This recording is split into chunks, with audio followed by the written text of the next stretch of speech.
Hello and happy first top five of 2025. It's good to be back after I've been pretty busy since my hiatus, but it's good to be back for another top five after the top five hiatus. So, how you doing, Jason? You have a good was your end of the year pretty good or better than it was last time we had a top five? Hope It's still about the same. I'm trying to get over some sick and all that kind of stuff as of the last couple weeks. So it's been a little on that front, been pretty bad. But other than that, I'm ready to kind of get going and start all this stuff back up again because it seems it was missed for the last month. Yeah, it's good to be back. And so I did a lot of homework, as I'm sure you did as well. I went back and watched through all of our previous episodes. Did you as well? I watched as much as I could without getting sick of me talking about the same stuff over and over and over again. I'm like, oh, who's this, tons of fun guy going to talk about Killer Instinct or an arcade or all this kind of stuff. So whoever that guy is, needs to change up his tune. Yeah, I think I don't know if I could say I did more homework for this episode than any of the others, but probably tied with probably the soundtracks. I did do a lot of homework for that one. And shoot, what was it? There was another one where I had to do a lot of homework on. But yeah, so for the last couple weeks, let's see. Well, this is episode 20. Yeah, we're on episode 23. So I watched 2 or 3 a day for like the last 2 weeks.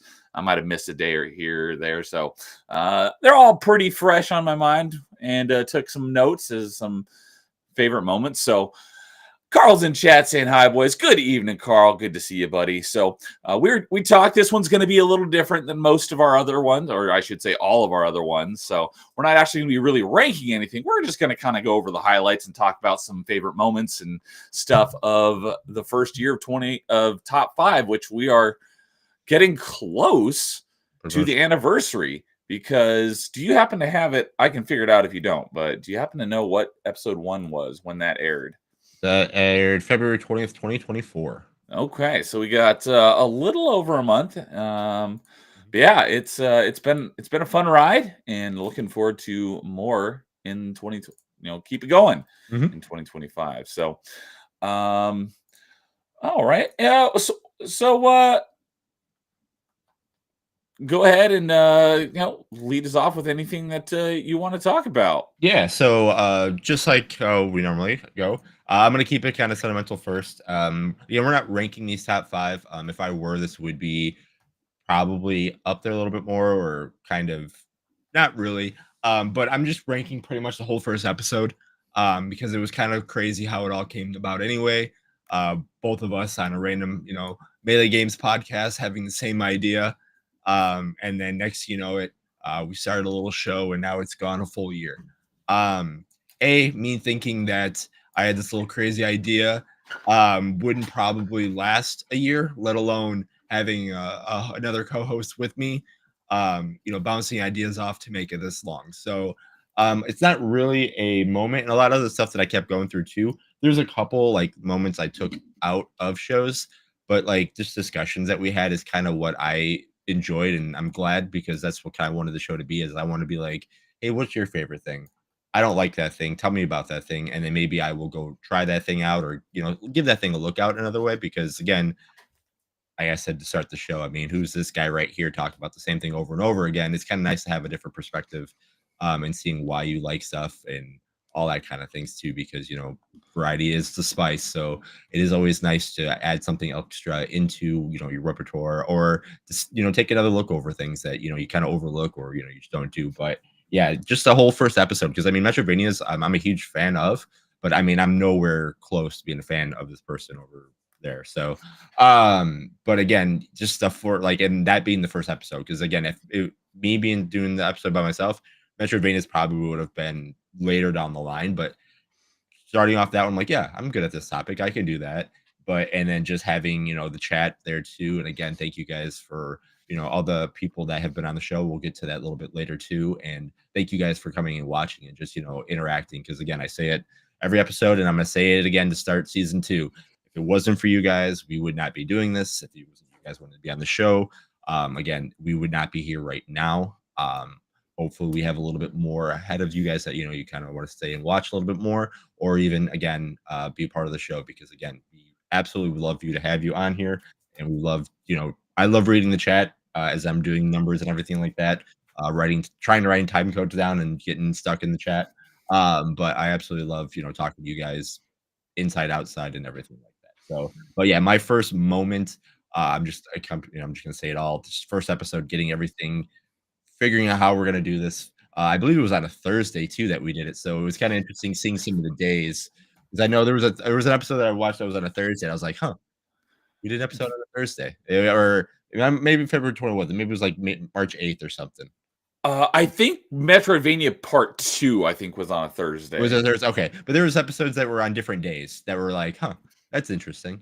Kind of thing like that. So just seeing how the formula kind of developed as the show kept continuing, as we kept going on, was kind of another fun thing to watch too, as we were getting some things going on. Yeah, so I didn't even think about that. Well, and I also want to shout out, I didn't have it pulled up at first, but I do have it pulled up now. I got the Rumble chat open because it doesn't integrate yet. Yeah. But Dude is over on Rumble saying howdy. Good evening, Dude. Howdy to you too. But yeah, we've mentioned it before. I don't know if we've actually talked about it on Top 5, but we've mentioned it on other streams. So just how it came about was great, because I had ideas for a bunch of different streams. And Top 5 was one of them, and we just happened to be on Melee Town Square last December at the same time, and Jason's like, yeah, I've got this idea for ranking Top 5 things, and I'm like, I've had the exact same idea and I just haven't done anything with it, so let's do it. So it's just very fortuitous how it came about, because I don't know, if it wasn't for that, I might still not be doing Top 5. Same, yeah. So it's been fun. And yeah, so we started off episode 1 with Top 5 Metroidvanias. That was totally not my idea. And so on our first panel, it was myself, Jason, DJ Axis, and my buddy from my Xbox community, Skeptical Mario. I thought it'd be kind of fun to kind of just go over each episode real quick, and who the guests were and what our rankings were on each one. So I'll go ahead for this one. I'll start off with Skeptical Mario. At his number 5 for Metroidvanias was Symphony of the Night. His number 4 was Prince of Persia: Lost Crown. His number 3 was Hollow Knight. His number 2 was Ori, since we kind of grouped Ori's 1 and 2 together. And his number 1 was Super Metroid, which I'm currently playing through on Metroidvania Monday. And then if you want to go do DJ, and then I'll go over my 5, and then you can go over your 5. If you have them up. If not, I can go ahead. No, okay. Yeah, I did not. I've got it up. Yeah, I did not have them up. Yeah. No worries. So DJ Axis' number 5 was Shadow Complex. Love that game. His number 4 is Ori and Will of the Wisp. My number 1 favorite. Retroactive spoilers if you didn't catch that episode. His number 3 was AM2R, which I've also now played as part of Metroidvania Monday. His number 2 is Symphony of the Night, and his number 1 was also Super Metroid. Jason, do you remember off the top of your head what your 5 were? Or I know number 1 was Metroid 2. Yep. Did I have Prince of Persia at the time? Because I remember. Have you played Prince of Persia yet? Yeah, I was playing it during the time. Oh, that's right. That's after, right. Yeah. So no, it was not on yours because you hadn't finished it yet.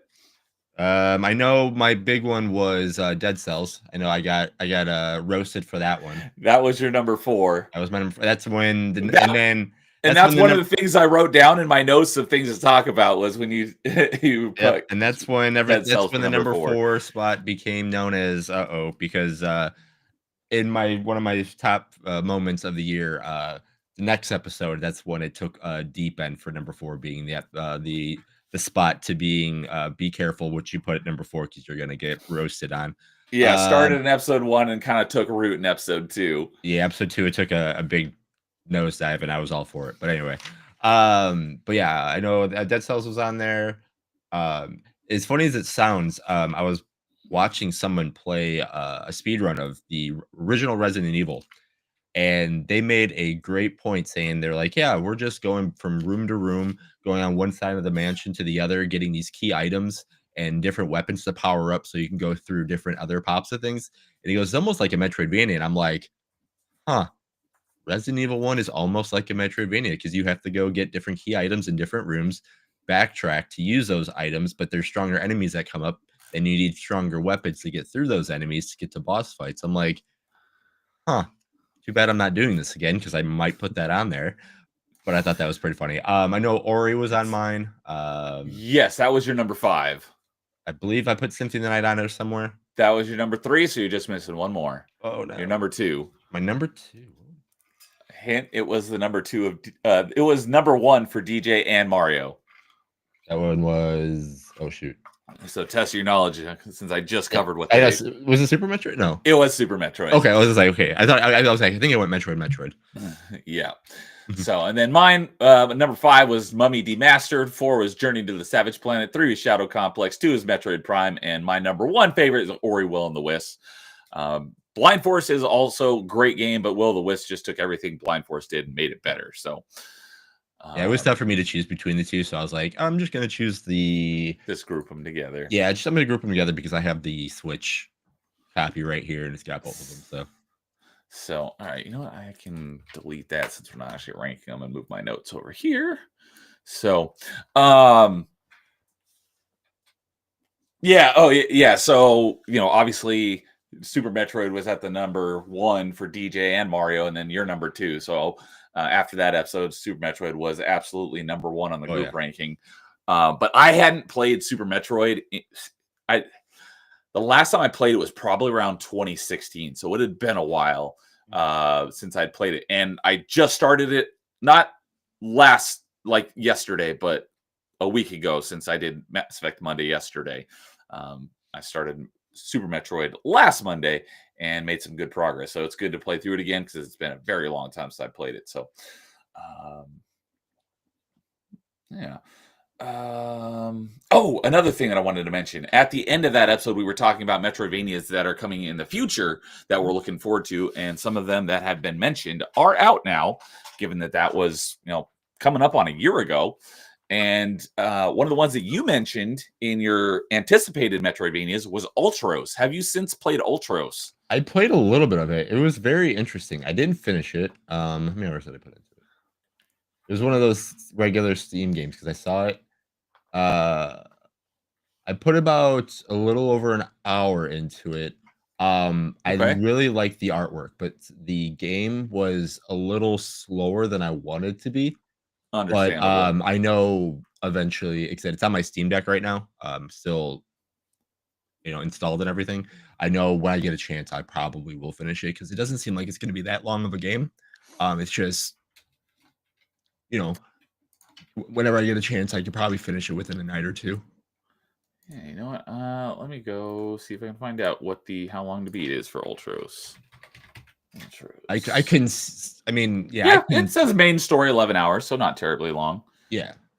So it's the reason why I asked is because coincidentally, I have played about the same amount of it as you have on my Metroidvania Monday. So since I was going to be taking most of December off, I finished AM2R either at the end of November or at the beginning of December. And so I didn't want to go start Super Metroid and then go a month of not playing it and then pick up because I wanted to start Super Metroid, when I'm ready to play it consecutive Mondays. And so one of the Metroidvania Mondays that I had in December, because I think I did it for the first 2 weeks of December. And so the first one that I did, I just played a bunch of Metroidvania demos that I had that I hadn't played yet, and Ultros was one of them. Yeah. And I played probably about an hour of it, and I would agree with what you said. The art style was definitely very bright and colorful and different than pretty much anything else I had seen. But yeah, it was a little slow, but I wouldn't say it was bad. No, not at all. I just wish there was a little bit more giddy up to it, but again, the art style is what was, saving it for me. I'm gonna keep going.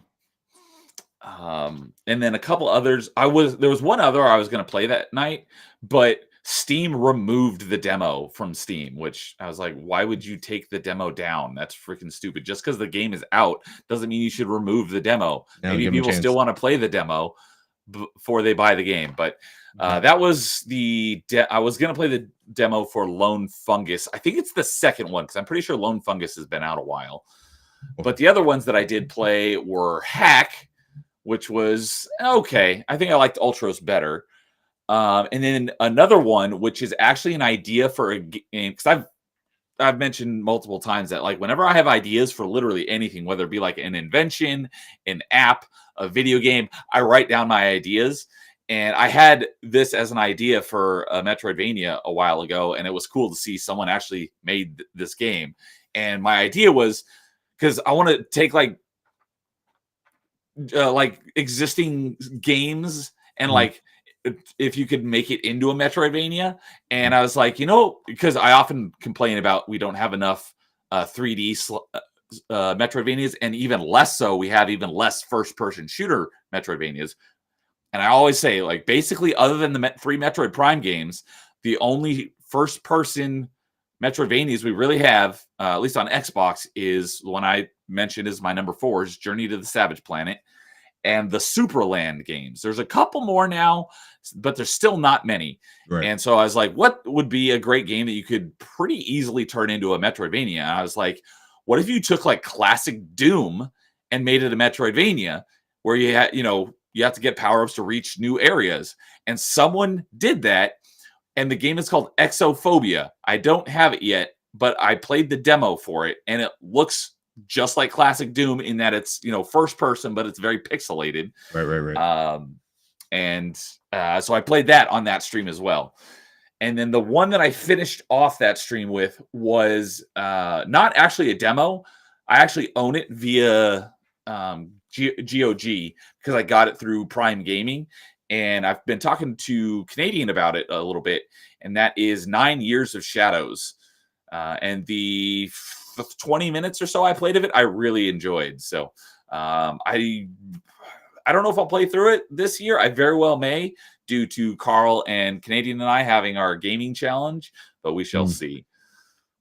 So, and Christian Frades is in chat saying my favorite games of last year were Lollipop Chainsaw Repop and Stellar Blade.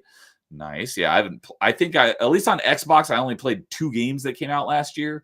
And then on Steam, I did play a couple others because they were nice enough to be, I have some good friends who were nice enough to gift a few to me. So on the Steam side of things, I played, it actually released last year, Helldivers 2, a game that came out on Steam, but had been out previously on other platforms, but I just hadn't played it since I don't have that platform, and that was Ghost of Tsushima. Very much looking forward to getting back to that because that has been, I put about 15 or so hours into it, and that's great. I need to get back to it at some point. And then a game that I had put a lot of hours into in 2023, and I put a few hours in 2024 when it hit its 1.0 release coming out of early access, and that was Satisfactory. So, and Carl's saying the last time Neo had an idea, he burned down LA. No, I did not. I am far away from LA, thank goodness. And there it is. Well, before I get to that, a couple other things the dude said. He said, it's been fun being on the show in the past year. Looking forward to another year. And it's always fun to see if I have all the games talked about in an episode, which he usually has most of them. Usually you do. So, and that's right. I always forget, there are currently 4 Metroid Prime games because there is Metroid Prime Hunters on the DS. I always forget about that one. And yes, that does qualify as a first-person Metroidvania. And I will be playing through that because I own it. It's right there with my other DS games. I just never beat it because I can never figure out where to go. But I will be playing through it again because it is support on retro achievements. So I'll be going through it for retro achievements at some point. So, yeah. So, anything else you want to talk about on the? While we're on the topic of Metroidvanias, I'm going to jump ahead to Metroidvania Part 2, and that was Episode 4, and just run down our second panel of guests. Then we'll jump back to Episode 2. So, on our second panel of Metroidvania, we had 3 people from my Xbox community. We had Jay Huns, who is, I believe, he's currently number 1 on Xbox Global Metroidvania leaderboard. Rocker Dude and Icefire TN, and then from our sphere, Carl's good buddy, who got me introduced, Metal Shred Freak Fernando, made up the panel for the second episode of Metroidvanias. And so starting, I'll go ahead and start with Shred. So starting at number 5, his number 5 was Bloodstained Ritual of the Night. Number 4 was Metroid Zero Mission. 3 was Super Metroid, further bumping it up on the final ratings. His number 2 was Hollow Knight, and his number 1 was Metroid Prime 2, which I absolutely love that one. But as I mentioned on episode 1, I had to put Metroid Prime 1 just because I love Metroid Prime 2 basically just as much as Metroid Prime 1, but there are some things that Metroid Prime 1 does better than Metroid Prime 2, so I had to put it just slightly above Metroid Prime 2, but I basically love them equally. Icefire TN, his number 5 was Iconoclast, which I will be playing at some point. His number 4 was Eterna Noctis, which I will also be playing at some point. Number 3 is Prince of Persia, Lost Crown, which I am very much looking forward to playing because I can't wait to play that one. His number 2 is La Mulana, which I will be playing at some point, but that one is crazy when it comes to the puzzling aspects. Like, people, you need pages and pages of notes, and it's very obscure. So there are some people who absolutely despise it. I love puzzles, so we'll see how much I like it when I get to it. And Icefire's number 1 was Hollow Knight. And we got Paul in chat saying, "What's up? What's up, Paul? Good to see you, buddy." Rocker Dude's number 5 was Super Epic, which I will also be playing at some point. His number 4 was also Prince of Persia: The Lost Crown. His number 3 was Superland, as I just mentioned a few minutes ago, as a first-person puzzle Metroidvania. Number 2 was The Messenger, and number 1 was Shadow Complex, which I absolutely love Shadow Complex. And Jay Hun's number 5 was Barbarian, which I will be playing. Grime is number 4, which I will be playing. Number 3, Arkham Asylum, which I have played 3 stacks of, and I still have 2 more to do. Number 2 is Eterna Noctis, as mentioned a few minutes ago. I'll be doing that. And his number 1 was also Ori. So while we're here, do you happen to have the Metroidvania standings where we're at right now? So not that one currently. The reason why is because I have a sheet that I'm going to be making for me easier to go through all that kind of stuff. But with what you were saying right now, it still sounds like the 5 from like Metroid, Super Metroid still would be number 1. Symphony of the Night would be 5. What was the other ones? Hollow Knight's probably up there because Hollow Knight would have been a few people. Yeah, Hollow Knight would have been 4. Possibly Prince of Persia: Lost Crown, since 4 people mentioned it. Yes. Because I'm looking at, I found my Metroidvania list, by the way. So I changed like 4 notebooks during the year, and I'm in a different way I took notes. So I'm like looking through, I'm like, I take way better notes, not earlier on. But yeah, I keep all my notes in one note, so they're all in one nice, neat place. Oh man, I was doing that till I lost the notebook, and then the notebook started breaking, and I couldn't find it. So I switched to another one, and then I kept forgetting to transfer stuff, and then digitize it. Yeah. Then I'm like, I should probably just put this on this gigantic computers that I have right in front of me and make it easier. But yeah. No, I know Super Metroid's still number 1. Symphony of the Night, as crazy as I thought it would be higher on the list, was lower. And then so yeah, the 2, and then I think Ori is probably 2 or 3. And then, because I know there was a bunch of those we were talking. I had it super high, you had it really high, so I mean, and all that stuff. And then again, how I was doing numbering back then was different from now. So yeah, we went through a couple revisions. Yeah, we went through the first few episodes. Yeah, and then I kind of like, because I think the old revision I had is like, oh yeah, if you had it at number, like if 2 people said it, it's better than if 2 people at number 5, it's better than 1 person at number 1. I'm like, that doesn't make sense. Like, if 2 people like it, that's cool. But if they're just like, oh, it's on my list, it doesn't make it the best. But yeah, we went through so many different changes through the first 2 months. Yeah, because we originally were group ranking them on a tier list. Oh yeah. So it became a lot easier and later down. But yeah, I mean, just off the top of my head, Super Metroid would be 1. Ori would be probably 2 or 3. Castlevania Symphony of the Night would be around 5 because not a lot of people had as much as I thought they would. And then, like you said, Hollow Knight would be up there, and then missing one that you said. But yeah, like probably Prince of Persia: Lost Crown. Yeah, would be my guess.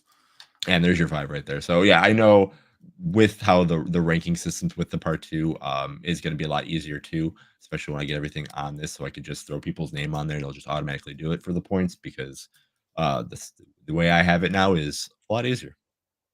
Yeah, and you've been doing a good job of that, and reminding me when I constantly forget at Eh, the end to cover the group ranking. It's easy. It's easy to forget because it's. I mean, when we first started the episode talking about the show too, we're like, yeah, well, I mean, 2 hours. Like, long can it be? How long can it last?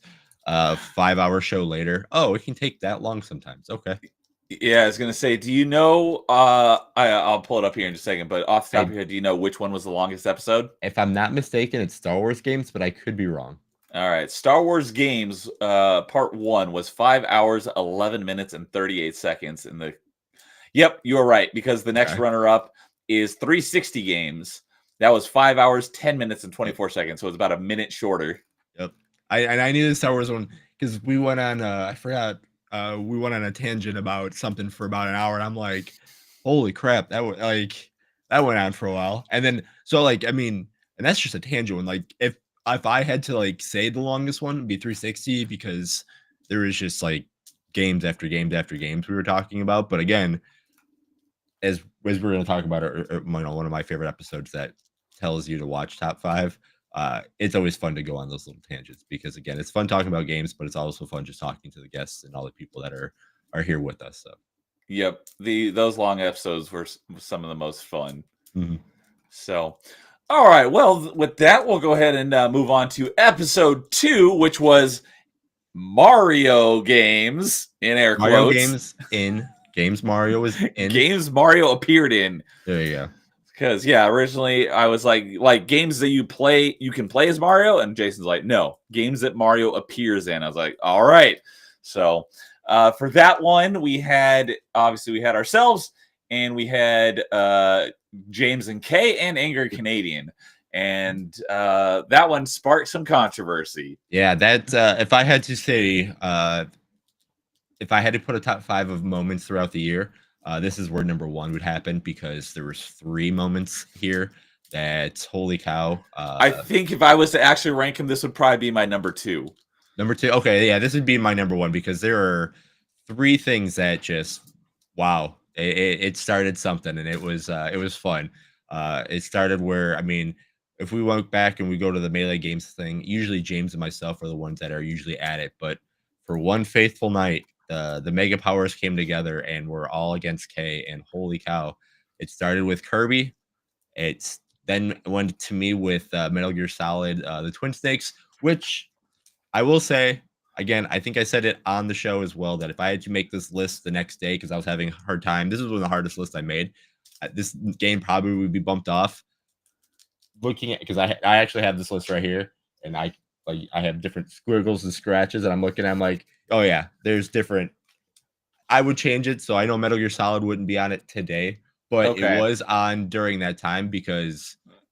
And it's funny that so as mentioned, number 4 has kind of become the hot button topic on this episode. Both you and James's number 4 were both. I know it was crazy. The spicy ones. Yep. So I'll go ahead and run through Canadians real quick because his were as you would expect, like what you would expect from a Mario list. So his Angry Canadians number 5 was Super Mario Advance. Number 4 was Mario Superstar Baseball. Number 3 was Mario Kart Wii. Number 2 was Paper Mario Thousand Year Door. And number 1 was Super Mario Sunshine, which is the game that he challenged me to for our year-long game challenge. So I will most likely be playing that at some point this year. Kay also had a pretty as expected list of Mario games. And her number 5 was Mario Party Superstars. Number 4 was Mario Galaxy. Number 3 was also Paper Mario Thousand Year Door. Number 2 was Smash Bros. Melee, which we'll talk about here in just a moment. Yep. And number 1 was Super Mario World. Then James's number 5 was Mario Party 1. And then his hot button topic item was his number 4 with Kirby Superstar, which that answers, if you go back and watch that, basically broke Kay. And it was funny to watch just her die inside a little bit. And then James's number 3 was Luigi's Mansion 3. Number 2 was Super Mario 3D World and Bowser's Fury. And his number 1 was Super Mario Odyssey. And then do you have your top 5 Mario games? So I put Double Dash at number 5. Yep. Still one of my favorite Mario Karts. Twin Snakes was number 4. Metal Gear Solid Twin Snakes at number 4, which also made Kate die a little inside, which was also very hilarious. Like I said, Metal Gear Solid was great, and Mario was in it. Like I said, there's a bobblehead. You can mess with them all you want right there. Also next by Yoshi. So even if we said Yoshi games, it could have been on that list too. Then I put Toadstool Tour because I'm still a huge Mario Golf fan. Then I put Punch Out as my number 2, and I'm still holding on that one too because Punch Out again is in my top 5 favorite games of all time. And Mario's your ref, and that beautiful plumber has counted 10 so many times for me. I love him for it. And then I put Mario. Makes a lot more sense than Kirby or Metal Gear. Yeah, but it fits the criteria. But exactly. I said that's why I wanted to make it a little fun. I wanted to be like, people talk about Mario, and that's what I told Neo too. I was like, hey, people say Mario games. What's this? What's that? Like, let's make some top 5 lists that so people can't just type in Mario games, best Mario games. Let's just put some little flavor into it a little bit. It's just like, what's your favorite games Mario was in? Like, he doesn't have to be playable. He just has to be a bystander. Like, if he's there, it counts. If he's promos in there, it counts. It doesn't matter. Just as long as he's there, that's a Mario game in a way. So, and that's why we did that. And then I said Mario Party 2 is my my number 1. Yeah, Mario Party. And then for my list, number 5 was Super Mario 64. Number 4 was Mario Kart 64. Number 3 was Super Mario All-Stars. And then my number 2 was Super Mario World. And then my number 1 was Smash Bros. Brawl. If it wasn't for my typical self-handicap of keeping it to 1 per franchise, roughly 1 per franchise, it just would have been a list of Smash Bros. Games. But I wanted to make it a little bit more interesting. So, but along the lines of Smash Bros. So that led to quite a tangent of Jason and Kay going at it over Smash Bros. Smash Bros. Melee versus Smash Bros. Ultimate. And which is I think that's one of our only clips that we've had to break out because it got so. And so on my channel over the entire course of 2024, not live streams, like actual videos, I put 3 on my channel, and that was one of them. The other 2 were just minute-long achievement guides for a game that I was playing in, and I just put those up in December because there were no achievement guides for these achievements, so I recorded it and put it up on for achievement guides on True Achievements. But so I clipped out the section of Jason and Kay going at it over Smash Bros. So that was legitimately really the only video on my channel last year. And that was quite hilarious. And because at the time, I did not have a Switch yet. So I hadn't played Smash Ultimate. So I couldn't weigh in on it. Because at the time, Brawl was my favorite. I have since gotten a Switch and have played Smash Ultimate. So now I can weigh in on it. And I also played a decent amount of Melee this year as well, which I haven't played Melee since probably it was new-ish on GameCube, because I also played Melee for retro achievements this summer. So I put a decent amount of time into Melee. So I played both Melee and Ultimate a good amount last year. I keep wanting to say this year, but we're in January now. So last year. And I like Melee's, like, the adventure mode much better than I like Ultimate's Spirit Board or Spirit, whatever the single player mode is. I do not care for that mode. But I like Smash's multiplayer, what you play Smash for, the Melee not the Melee of the game, but like, the multiplayer aspect of like 4 people just going at it on Ultimate much more than I like it in Melee. So I can now weigh in on it, and they both have their merits. There's aspects that I like about Melee better than Ultimate. There's aspects I like about Ultimate better than Melee. But if I had to pick one to play, it's going to be Ultimate. Hey, and during that whole topic too, I said the same thing. I'm like, hey, I'm not saying Melee is a bad game. Again, I play old fighting. I'm the fighting game guy on this show. I go back and I play. Isn't the better game to play right now? Oh, because if you break things down, you're only playing Third Strike with 3 or 4 people. Yes, there's a bigger roster, but those people aren't as good, and you can be good with them. It's just a lot harder. But if you play something newer, there's a better chance to do all that stuff, and it's accompanying for everybody else. Now, when you do the same thing, Melee's fine. The only thing that I kept getting on K for is because she kept saying like, "Well, they keep nerfing characters into the ground." Well, that's not a reason to not like a game because they're adding so much. Granted, if it's all feels like they're more and more vanilla, there's a difference to that. But again, I understand her take. I had mine.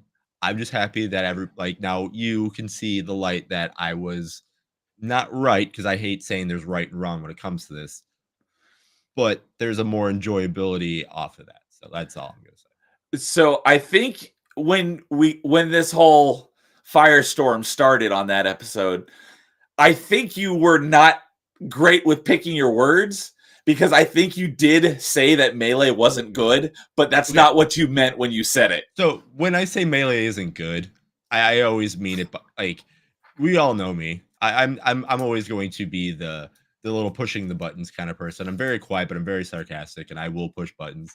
And when I say it's not good, I don't mean like this game's terrible. Come on now, like we all know games are good, and even if a bad game is good, like I love bad games because there's something that's fun to be played out of them. I mean, the only bad games are the games that you can't do anything with. And even if that's the case, if you can't find enjoyability of a bad game, then there's no need because like you can always find something with it. So when I say it's bad, I mean it's just worse than Ultimate. Yeah. So what you meant was not what you said, but that really kicked it off, and it was Yes. pretty funny. Yeah. So, but yeah, another thing that I didn't have in our list, but we did talk about it on that one. So I mentioned 2 things that kind of made Kay die inside. So there's actually 4 things on that episode. Oh yeah, you can see her So face. She kept getting surprising. slower. Like you could just see her just doing this the whole show. Exactly. It's like it's almost surprising she survived the stream with how much she died inside. So there was you saying that Melee isn't good and that Ultimate is superior. So that killed her a little bit.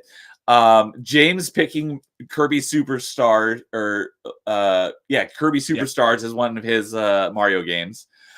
And then also I think it was one of either honorable mentions or maybe at the end of the stream.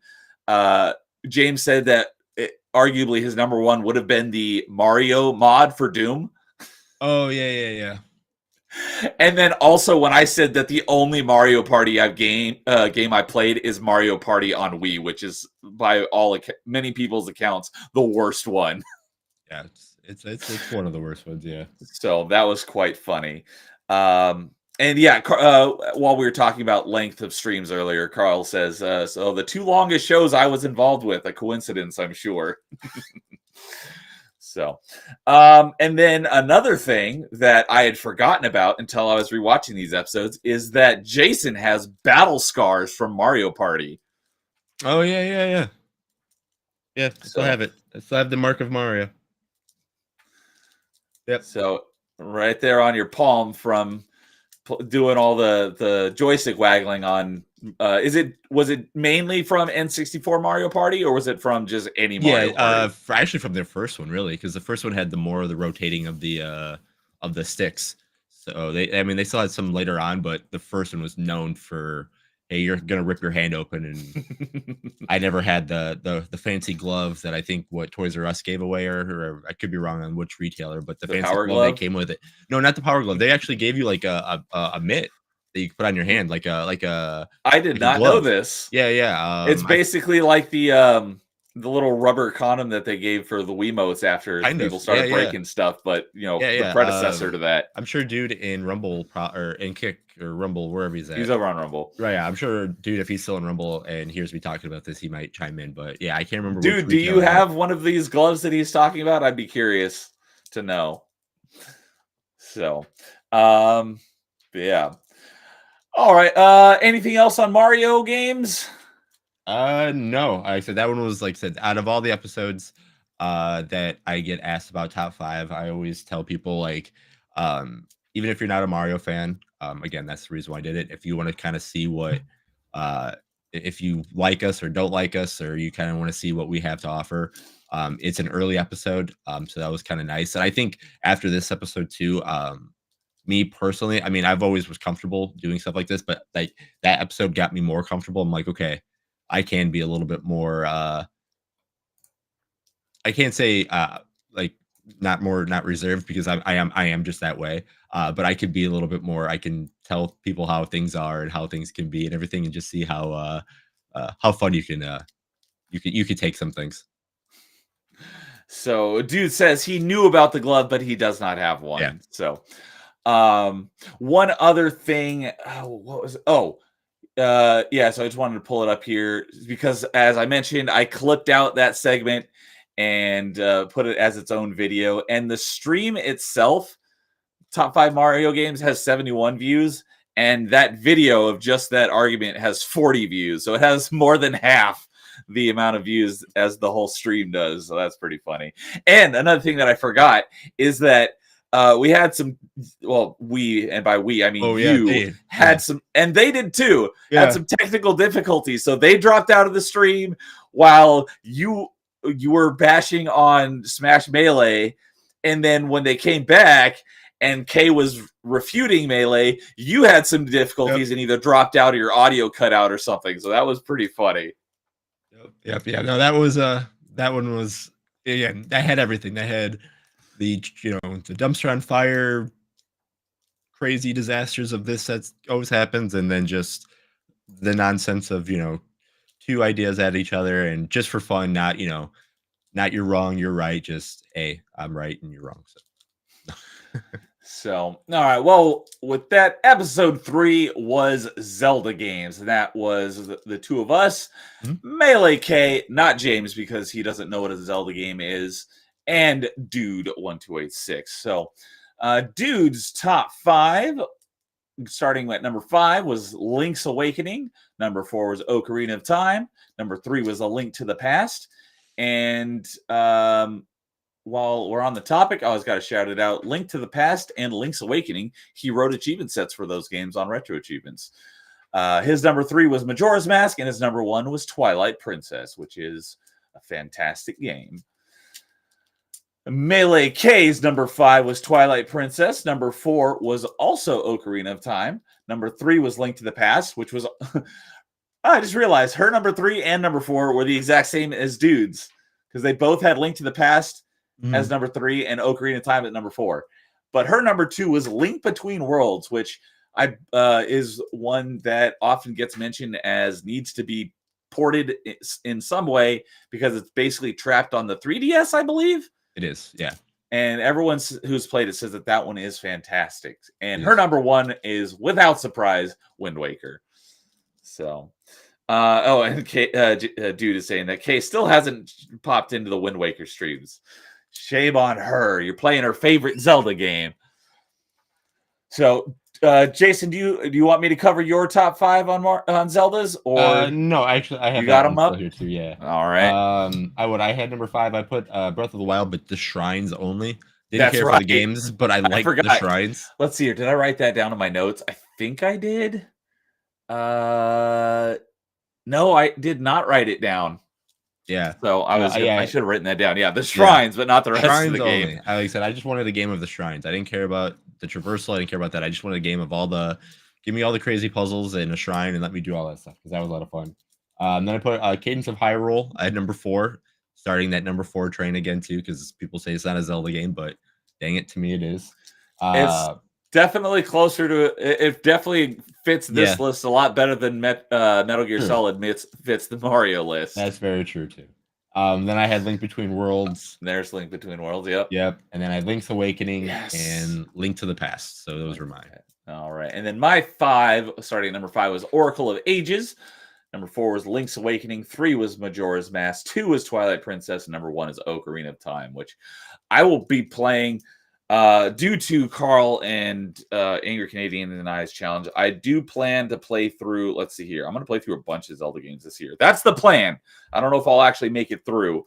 But did I not write it down? I swear I did.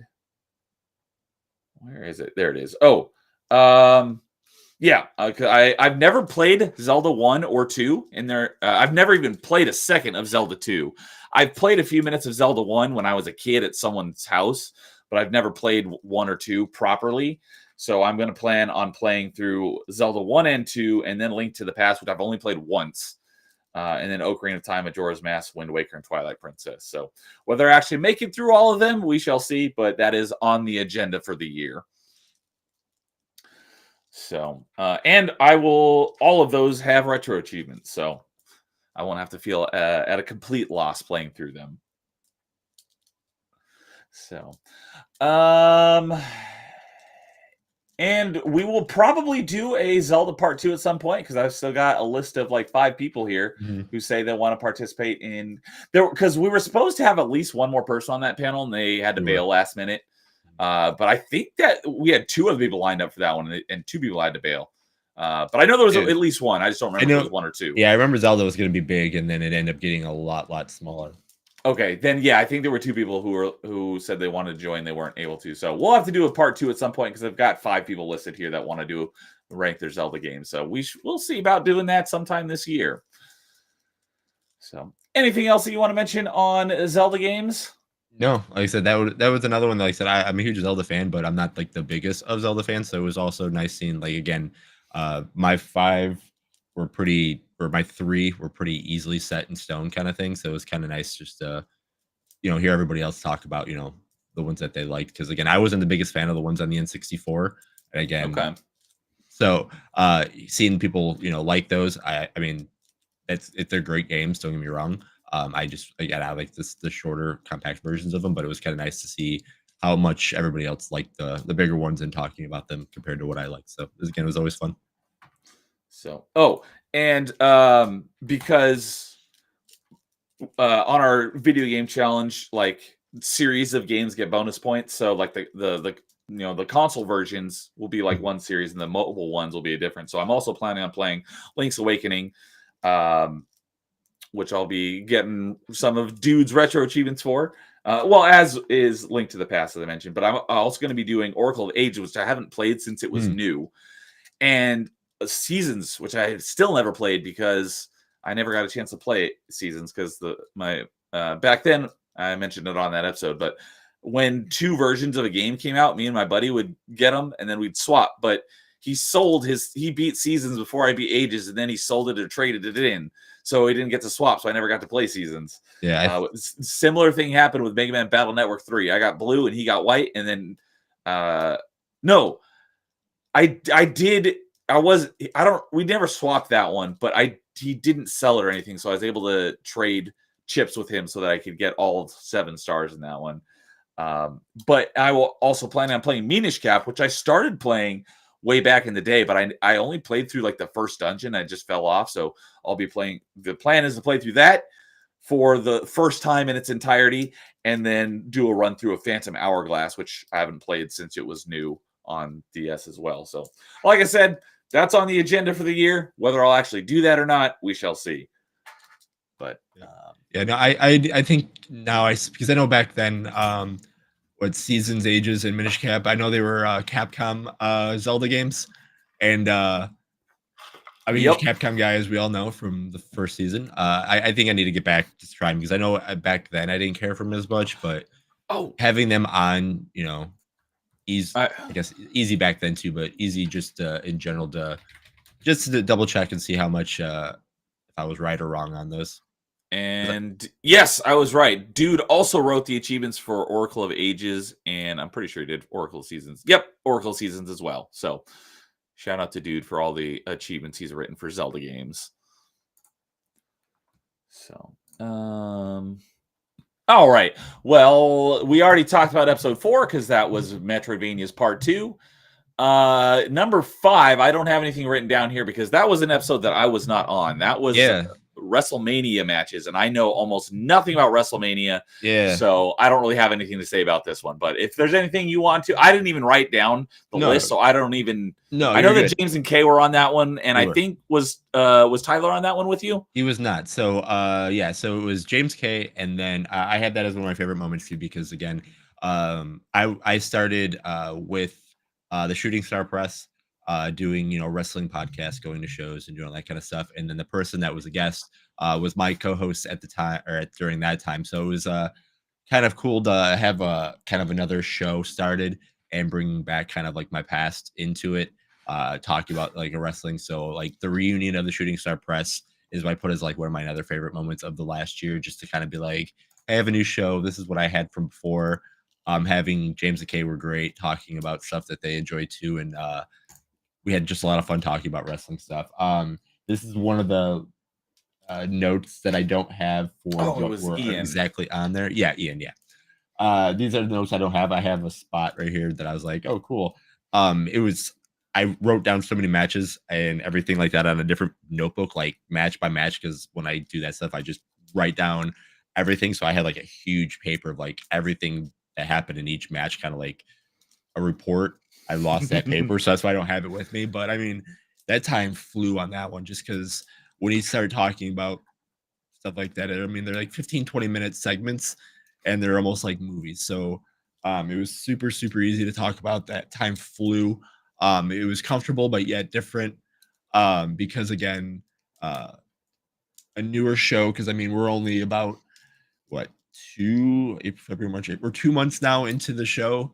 We're starting to get a little bit things kind of ironed out. So again, having Kay and James were great because they were guests on everything else.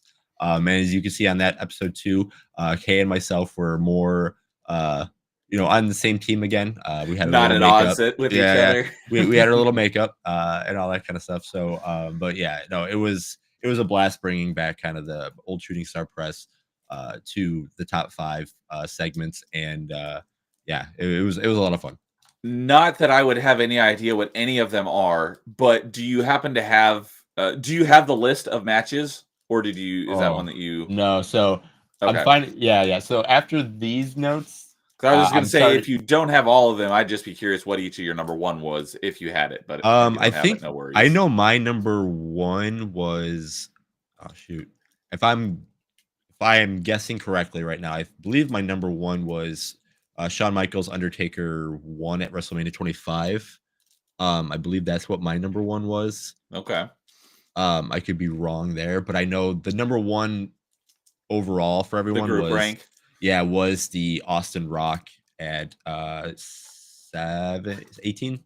WrestleMania 18 or Yeah, 17. the one that you see the promo, and I mean, it wasn't on my list, but I mean, I can't not say no to that one because again, if you see any like promo for like uh a rivalry kind of going into it with my way and everything set that way, I mean, it just sold itself. And I mean, the story before the match was great, and then what happened after kind of signified the end of what was happening. So I mean, it was a good conclusion to how Rock and Austin did their stuff. But yeah, no, it was a lot of fun to do that episode.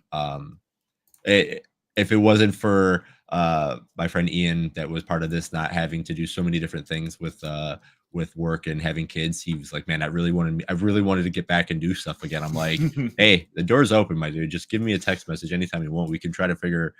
We have blocks that we could do stuff with. We can make shows. We could do this. We could do that. Now it's easier for me to do. So they got him kind of thinking. But again, being a dad of 2 kids, that should definitely take effect first. And he keeps talking to me about doing stuff, and I'm like, hey, whenever you want, man, just let me know. So, all right. Anything else about WrestleMania matches? Since I don't know anything about WrestleMania, No, I no, don't no, have no. anything to It was say. a lot of fun. A lot of fun. Can't wait to possibly do something like that again in the future. And again, whoever's in chat, just let me know because again, I would love to. We love different ideas and we love talking about whatever we can. So All right. Episode 6. I didn't realize this one was so early. I thought this one was more later in Top 5's lifespan, but episode 6 was video game soundtracks. right, That was a fun one. I think this is where my number 1 regret is because I think we should have saved that to later because I don't know how it is on your analytics, but this is like one of my least watched episode. I don't really even pay attention to that, but See, I do and I don't. The reason why I don't or I do is because we'll get to it eventually. And it's one of my favorite things that's happened to the channel just because it shows me that something, you know, not we've made it, but like, oh, they're watching us in a way. Yeah, I didn't have very many views on this one, personally, but Of this the is episodes that I was on, which is so far would have been everyone except for the WrestleMania matches, it was the lowest views, but not by a whole lot. yeah. See, by mine, it was mine for quite a bit. So I mean, but still, like, yeah, that I this is when I came up with the show, or when I personally came up with the show top five. This was like my number one, like my grail. Like I love Okay. music and video games, so like I think that's why I pitched it to be early because I'm like, oh man, I want to talk about these. Like I love music and games. I'm like, I want to get this done instead of just be like, we should probably maybe have done it a little bit later. But I mean, yeah, I'm happy we did it, but it is one of the things I kick myself. I'm like, we probably could have sat on this one a little bit longer. Yeah, because as I've made no secret that I've never really paid much attention to music and video games for the most part until I got connected with, basically everyone that was on this panel because they're all like huge video game music guys. So this panel was, other than the two of us, was Angry Canadian, DJ Access, CJP, and Paul Hadouken, who are all like, that's what they're all about is music. So since I've gotten connected with people like this, I've tried to make it more of a point to pay attention to music and video games. But hey, Paul is here saying, yes, that was a fun episode. Oh, Paul was already here. That's right. He said what's up earlier. So so Paul's number 5 was Tekken 3. His number 4 was GoldenEye. His number 3 was Deep Rock Galactic. Number 2 was Skyrim, and his number 1 was Mirror's Edge, which Yeah, when he mentioned it, because he always shouts out Solar Fields, and I do remember when I originally played that back in the day, I did really like the music. So even though I hadn't really listened to it a whole lot, when he started talking about it, I'm like, oh yeah, I can imagine that music in my head. yeah, he stopped by. What did I do? I started the my let's play, like my let's play whatever, let's play and chill show or whatever, and I was listening to music while I was playing it, and he's like, oh yeah, you gotta listen to Mirror's Edge. And I was like, oh, that's right, that was on our top five, and I could see why it was his number one.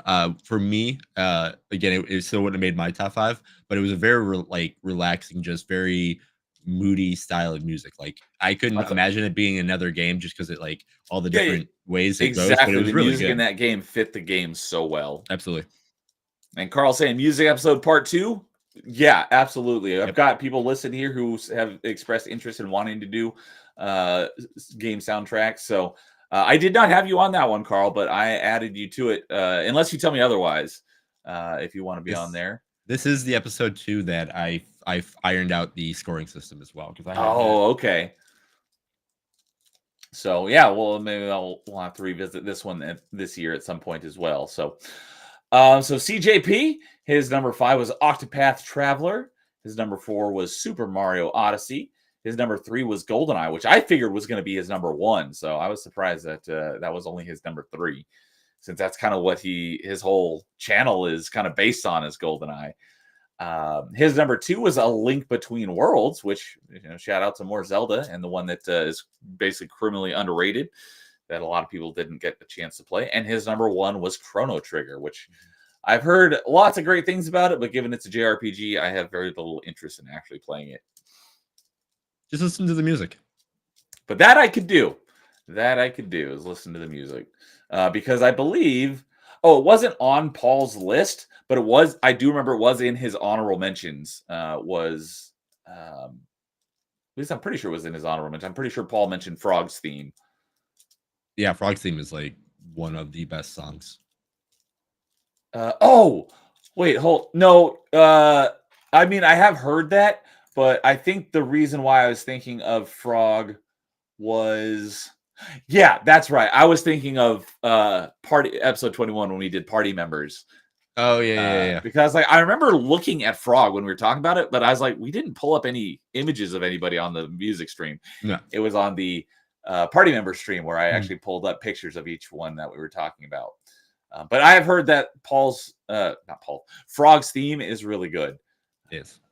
So, For DJ Axis's top 5, his number 5 was Plock, which is a little-known side-scrolling platformer from Super Nintendo, which I actually own.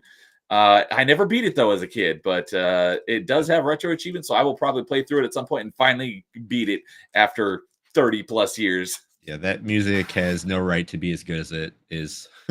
Did you play Plock back in the day? I did. That was the one game that I can never Okay. remember the name of, but I remembered the music. I'm like, why does this music go so hard on this kind of game? And I just never could remember what it was until, people just, on Thank for YouTube and all that stuff be like, oh, this crazy song. And I'm like, I remember that song. And then they were showing the game like, oh my gosh, that's the game.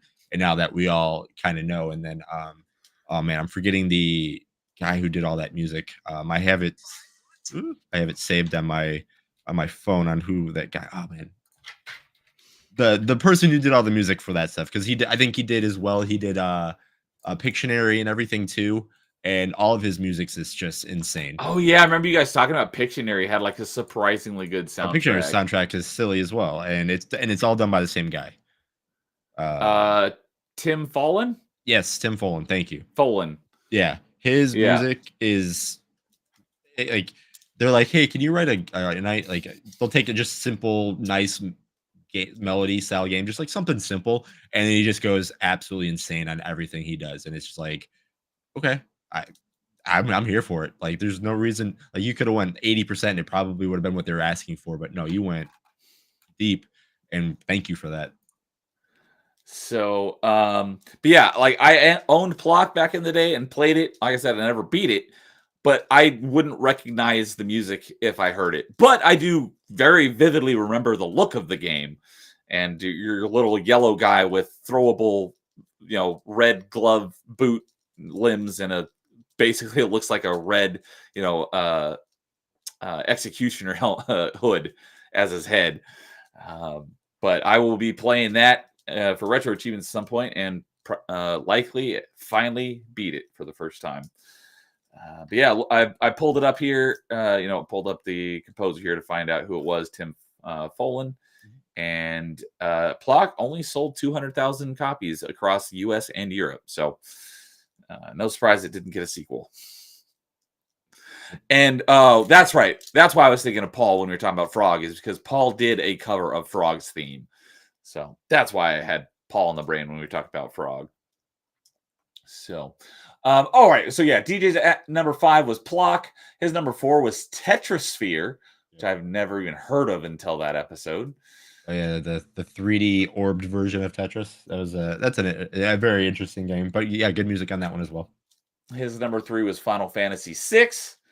His number 2 was Mega Man 2, which we played on Monday night or Sunday night, and we did a race, and that was debuted on Cherik Seek's channel just about an hour or two ago. So go check out Cherik's channel for it was Cherik, DJ, and I doing a race. I wasn't really ever in contention because we started, and then I realized that my buttons were not mapped properly. So I spent like the first 10 minutes trying to figure out fixing my button mapping. But I did make it through because it was an hour race, and I made it even after getting that far of a opposite of a head start. I still made it through 7 of the 8 Robot Masters, and after we finished the race, I went and finished that the 8th one. So I am at Wily's Castle on that playthrough. The 2 of them both beat it with like 20 minutes left. And it was like neck and neck. They were crazy good at that one. So go check out that race over on Cherik's channel, because that was a lot of fun. And DJ X's number 1 video game soundtrack was Castlevania 3. Did you say something? I think your audio might have.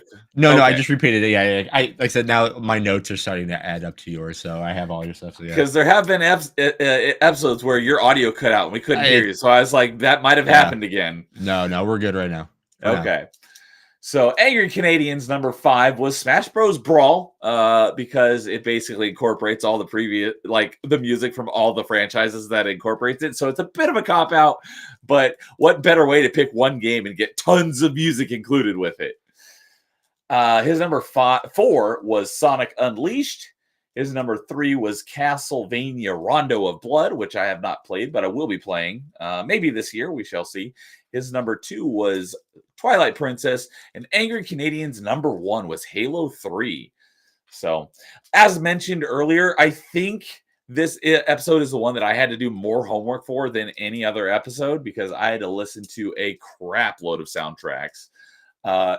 So what I did for my homework for that one is I just wrote down a crap load of games that I was like, I'm pretty sure these games have good soundtracks. And then I basically went and listened to all of the soundtracks in that franchise to figure out which one was the best of each one. And then I ranked the best of each one against all the best of all the other ones to narrow it down and then organize them in my top 5. So Halo was one that I listened to all the soundtracks for. And Halo 3 was actually at the bottom of my list for Halo games. Still good, but just ranking my favorite Halo soundtracks, it was Halo Reach and Halo 3 were tied. Then above that was ODST. Then above that was Halo 1. And then above that was Halo 2. Halo 2 is my favorite Halo soundtrack, which is on my top 5 soundtrack. So I'll go ahead and go over my top 5, and then you can go over yours. So for my number 5 was Ocarina of Time, which was my number 1 Zelda soundtrack. Number 4 was Halo 2, because as I just mentioned, Halo 2 is my favorite Halo soundtrack. 3 was Ori and the Will of the Wisp. You can put either Ori game because both of those soundtracks are phenomenal. My number 2 is my favorite Mega Man soundtrack is Mega Man X. And then my number 1 was kind of out of nowhere, but not one that you would probably expect to hear on anyone's, was the Guardians of the Galaxy game, because it had great like game music, but they also wrote an entire 80s hair metal album that does not a real band. They wrote it for the fake band called Star-Lord in the game. And so that's why I made my number 1, because that album is awesome. And James was talking about it on Steam Roulette a couple episodes ago. And for some reason, he didn't like it.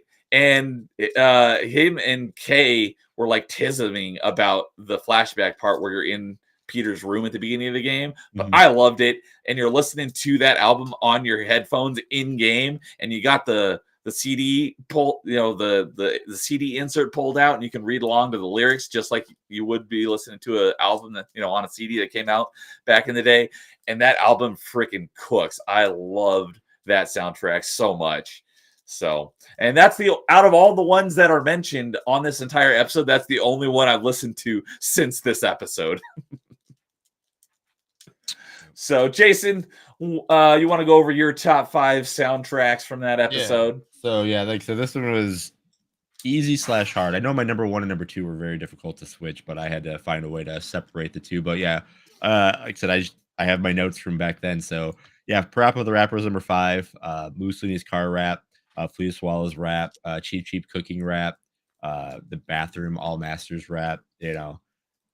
I've never played it, so I don't know any of and those. I didn't even say the one that everybody else knows is the first one with the kick punch and everything like that. So Street Fighter EX was my number 4. That was on the kick of, I think it was me versus Craig talking about Guile's theme at that time. And I mean, Street Fighter music's great all along, but I mean, if you can add a really good jazzy feel to it, and that's what the EX soundtrack was, it was just pretty much like, hey, you like Street Fighter music, hey, why don't we add a little bit more jazz to it, and you're gonna like it as well. So I mean, it was great. Then I put DuckTales Remastered for my number 3. I put that one because the NES soundtrack is great, but why choose a demake when you can have the same exact soundtrack but just made extremely better? So I put that for my number 3. You would think, but not always the case. As I ranted about in I don't remember what episode it was, but this year, or not, I keep saying this year, last year, I played the PlayStation 1 version of Mega Man X3 for the first time. Oh, yeah. The audio, the music in that is trash compared to the Super Nintendo version. So, yeah. It's not always the case. Yeah, you're right. Just most of the time. Yep. And then, and Paul is saying Guile's EX theme is GOAT. See? I don't know it since I've not even played it Street Fighter, but I'm assuming it's pretty good. Yeah. Paul is what we know has class. So that's what I'll just leave it as. And then this one was actually the crazy one for everybody. I still think I would probably keep it this way as I'm looking at my top 5. I had the Final Fantasy VII Remake soundtrack as my number 2. A lot of people didn't think that was going to be there. They thought it would be my number one, but again, the soundtrack is great. But my number one, because Before you switch gears to your number one, I'm curious where Final Fantasy VII Rebirth soundtrack would fall in your list. Does that make any difference now that it's out? Because it wasn't out when we did this episode, right? It was not out yet. No. Man, that's crazy. Yeah, no, it was not out yet. I would probably still put remake just because of all the songs that, like, Rebirth soundtrack is fantastic, but the 3 or 4 songs that I go to on the remake one are just better. Like they have the better singles, as I like to say. Because yeah, like the Genova's theme in remake is one of my favorite themes done in any of the Final Fantasies. The Smash and Break 'em one, as soon as that song hit for the first time, when you go underground and there's just like this underground rave song while you're fighting to get to a place, it's like it has no again, it's one of those things that has no reason to be here and no reason to be as good as it is. For all you're doing is from getting one area to another, but you have a lot of battles and it just fits perfect. And then everything else with the orchestra. I think I was supposed to, but they had the Rebirth orchestra traveling around, and I was supposed to go, but one of those live video game orchestra showings. Yeah. Oh, bummer. Yeah. So I'm hopefully still have a chance, but I doubt it. But we'll see. But yeah, no, I would absolutely love to see that one. And then my number one, because again, I will listen to the soundtrack all the time just because of the music, but the KI, the newer KI one. I was just gonna say, I did write it down because I know it was Killer Instinct. I did write it down, but I was gonna say, was that the original one? But I did write down that it was the Xbox One version. Yeah. I wrote 11 songs here that I could just tell somebody to go listen to, and you'd be like, if you don't like that one, listen to, give you 11 different tracks. You will find a taste of music that you will like, and you'll like that song. So, but yeah, no, KI was definitely my number one. And Lowest Expectations here saying, hello there. Good evening, Lowest Expectations. Good to see you, buddy. So we're just regaling the 2024 year in review for Top 5. So we are currently on episode 6, which was our video game soundtrack. So unless there's anything else that you wanted to shout out. Oh, one other thing. I did mention this on that episode, but one of the other things that I listened to in my homework for this episode was because, everyone's like, oh, the GoldenEye soundtrack was so good. So I listened to the GoldenEye soundtrack and I was like, this is really good. But because I say, because everyone, almost, if you were a console player at the time, everyone has great memories of GoldenEye. But I always say that Perfect Dark was better in every way because it took everything GoldenEye did and did it better, but it didn't sell anywhere near as much as GoldenEye did. So that's why I always like, if you played GoldenEye, you should have played Perfect Dark too, because it was the spiritual successor and it was fantastic. And everyone's like, but GoldenEye's music was better. And I was like, well, this is the perfect time to find out. So I went and listened to Perfect Dark soundtrack as well. And it is also phenomenal.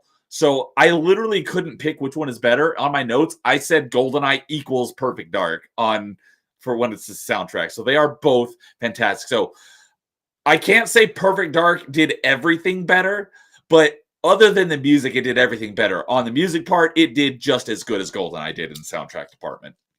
But yeah, no. Only thing I can add is just how I can end it right there is because this is where I kind of got the top 5. But yeah, GoldenEye was our number 1 ranked after everything was all said. It was the number 1 in the group rank afterwards. Yeah, it was GoldenEye number 1, Chrono Trigger number 2, and then we had a big tie because there was a lot of soundtracks. I thought we were gonna have a lot of some overlapping, but there was a lot of individual ones. So yeah, GoldenEye, Chrono Trigger, Halo 3, KI, Mirror's Edge, Guardians of the Galaxy, Castlevania were all in the top 5 because there was a lot of ties and points and everything like that. That's probably the biggest tie we've had so far. Yeah, there's so many. Yeah, so but that's probably because both Paul and CJP had GoldenEye in their top 5, and then I had it in my honorable mentions. Yep, that's exactly why. Yep, so that's why when we were doing I was like, yeah, okay, honorable mention. I think it was the episode before. I was like, oh yeah, honorable mention's got to be not worth a lot of points. We got to be worth something in a way, or something silly I came up with or whatever. But yeah. So no, this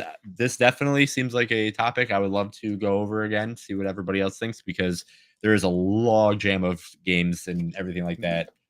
We need to get Hopefully we those don't spread add out, more. not Yeah, have so exactly. many Yeah, tied at yeah. the same spot. Exactly. So, and when you were talking about Killer Instinct, you got. I mean, I'll be happy to partake. I don't have as many to pick from, but when are we doing top 5 fighting games? That needs to happen. I mean, I would love to. So my obviously I'm the big fighting game guy here. I've been sending out messages and emails to some of the big fighting game. I shouldn't say big fighting game, but some decent fighting game creators out there, just to kind of see if they would be and want to get involved too, and all that kind of stuff. Just to, a little bit more outreach and everything like that. So I'm not, begging, you to join, you to be on the show. Just be like, hey, you're gonna play fighting games for 2 months. Yeah, I need you to. I could definitely probably make a list. It's Yeah. probably going to be like my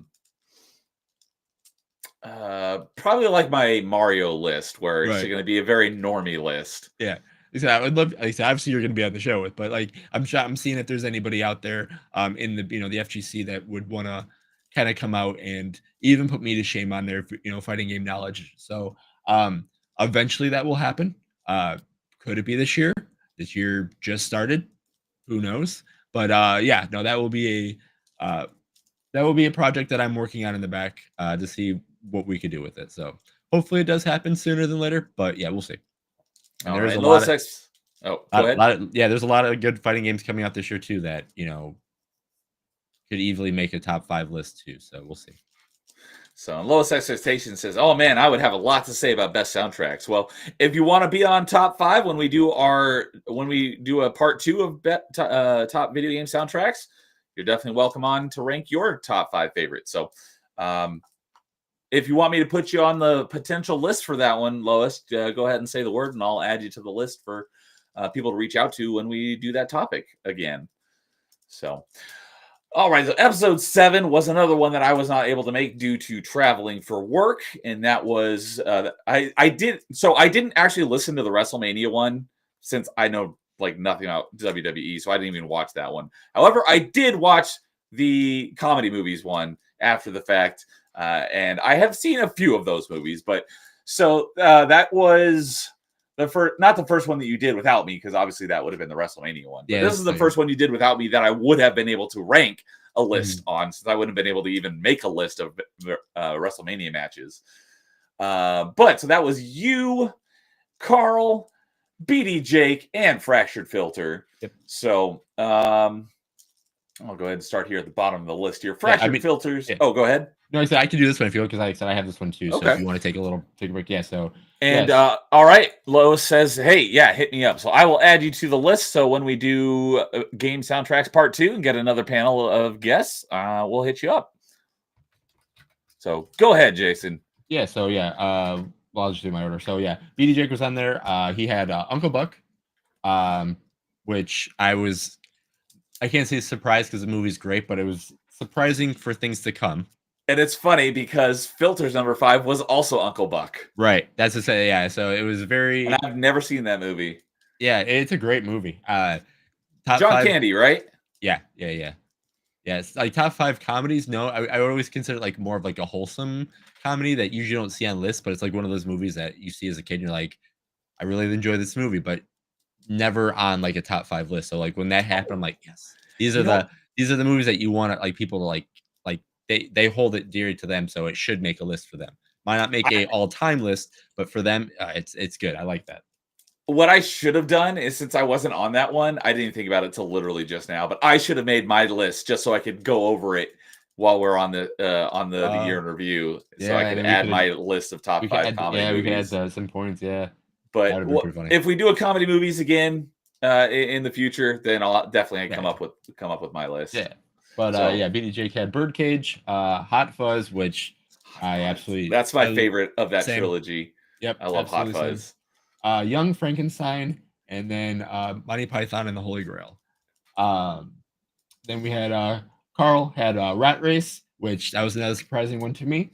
The South Park, Blues Brothers, Death to Smoochie and Shaun of the Dead. So we had already a start of which one was going to be better, Hot Fuzz or Shaun of the Dead, which I had a feeling was going to be the case. And as we'll figure out later down the line, we can see which one won, which one lost. But to me, Hot Fuzz is the better one. Spoilers. Amen. But yeah, and then Fractured was Uncle Buck. Beavis and Butthead Do America. Airplane, which I absolutely love Airplane. That was funny. Bill and Ted Excellent Adventure. And then he had Cable Guy, which I haven't seen Cable Guy, so I don't know anything about that one. I love the Cable Guy, but I was not expecting someone to have it A, on a list, or B, that high up on a list. That was Jim Carrey, right? Yeah, it was Jim Carrey. Yeah, it was rated R, so that's why I didn't see it. And then by the time I was old enough, I just didn't have any interest in watching it. Yep. And then I believe myself, because I have your list if you don't. Yeah. I think I put Tommy Boy, Wayne's World, Happy Gilmore, Dumb and Dumber, which I still absolutely love that movie, and then Monty Python the Holy Grail.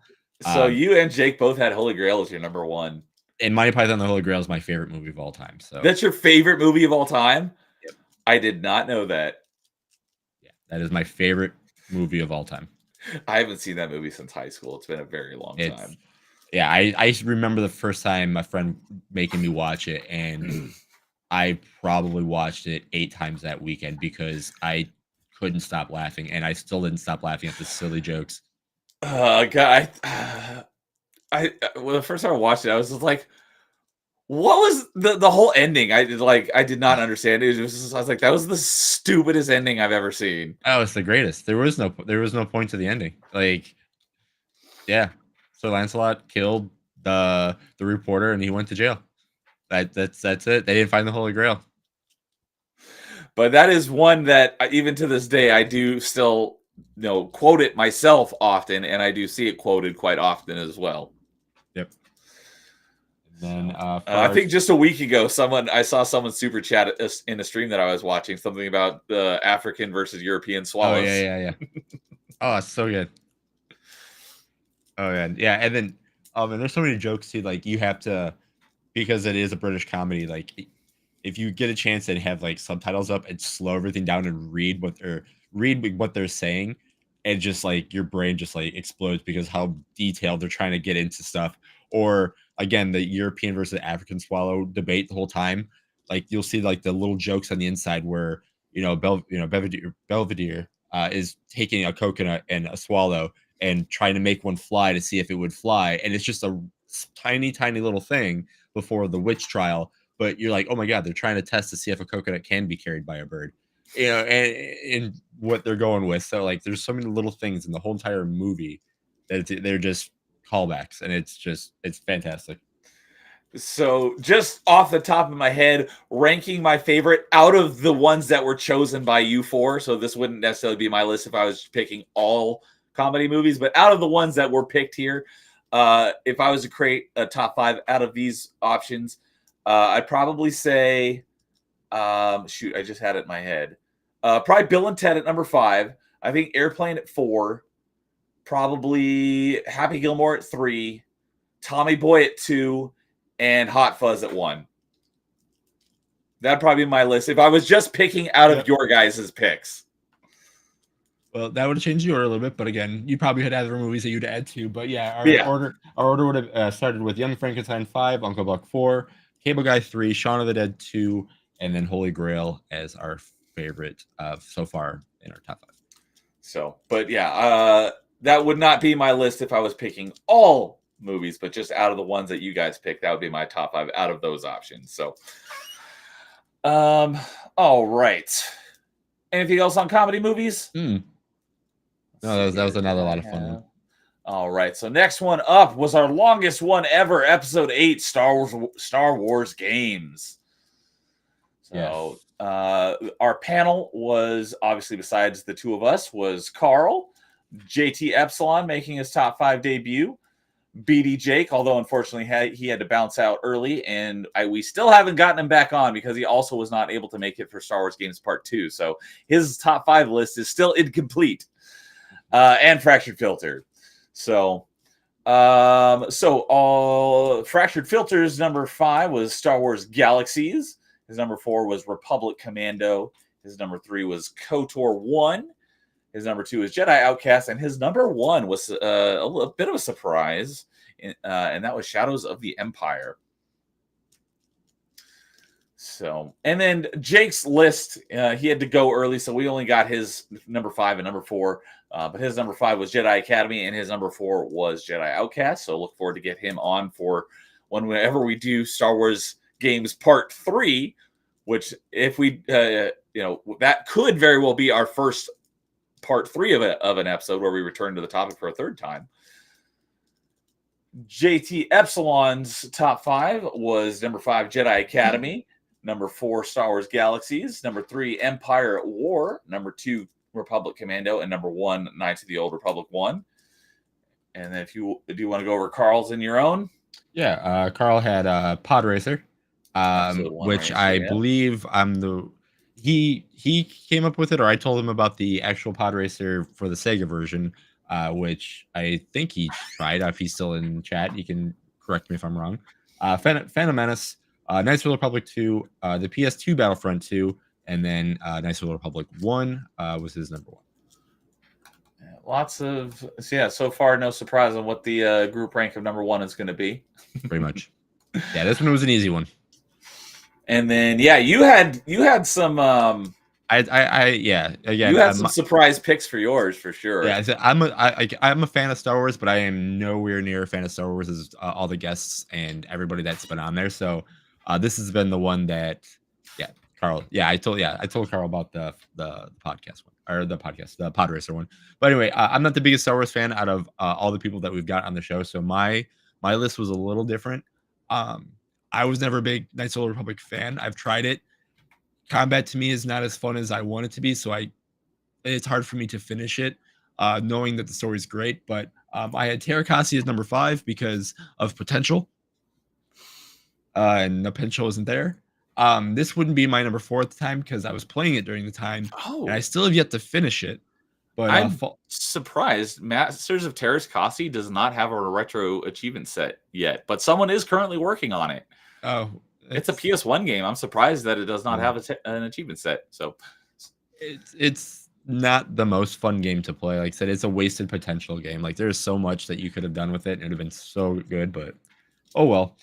Fallen Order was my number 4. Didn't finish the game, so I think probably I would be taking that off mine. But again, I was playing at the time and I was enjoying it. But have you finished it since? I have not. No. Oh, okay. No. Then I had Rogue Squadron 2. For my number 3, the Skywalker Saga Lego version, which still was a lot of fun. And then for sure, my number 1 is the Star Wars Trilogy arcade game. Yeah, that was a big surprise. I was like, I was not expecting that to get mentioned, much less be it someone's number 1. But then again, your number 1s are sometimes odd, like Metroid 2. Hey, I mean, it's the better games. Like, it's those games that I wish, like, if I can give people a chance to be like, oh wow, these are actually really, really good. I mean, if there's a reason why people made like AM2, there's reasons why this is because these games were so good, but they were smaller versions, so they didn't give them really a big of a chance. But I mean, that's for Metroid 2, I should say, and like the Trilogy arcade. I mean, the people that went to like the Chuck E. Cheese or to the arcades and they saw this big behemoth of a. I always wanted to play that arcade game, but I never got a chance to play it. And then I mean, people that played them, they're like, oh yeah, I remember that thing was pretty good. Give them a chance. You might have talked about it on that one, but I forget. Does the Trilogy arcade game have a console port? I believe it did. If anything, I'm not mistaken. Oh man, it would be just called Star Wars Arcade.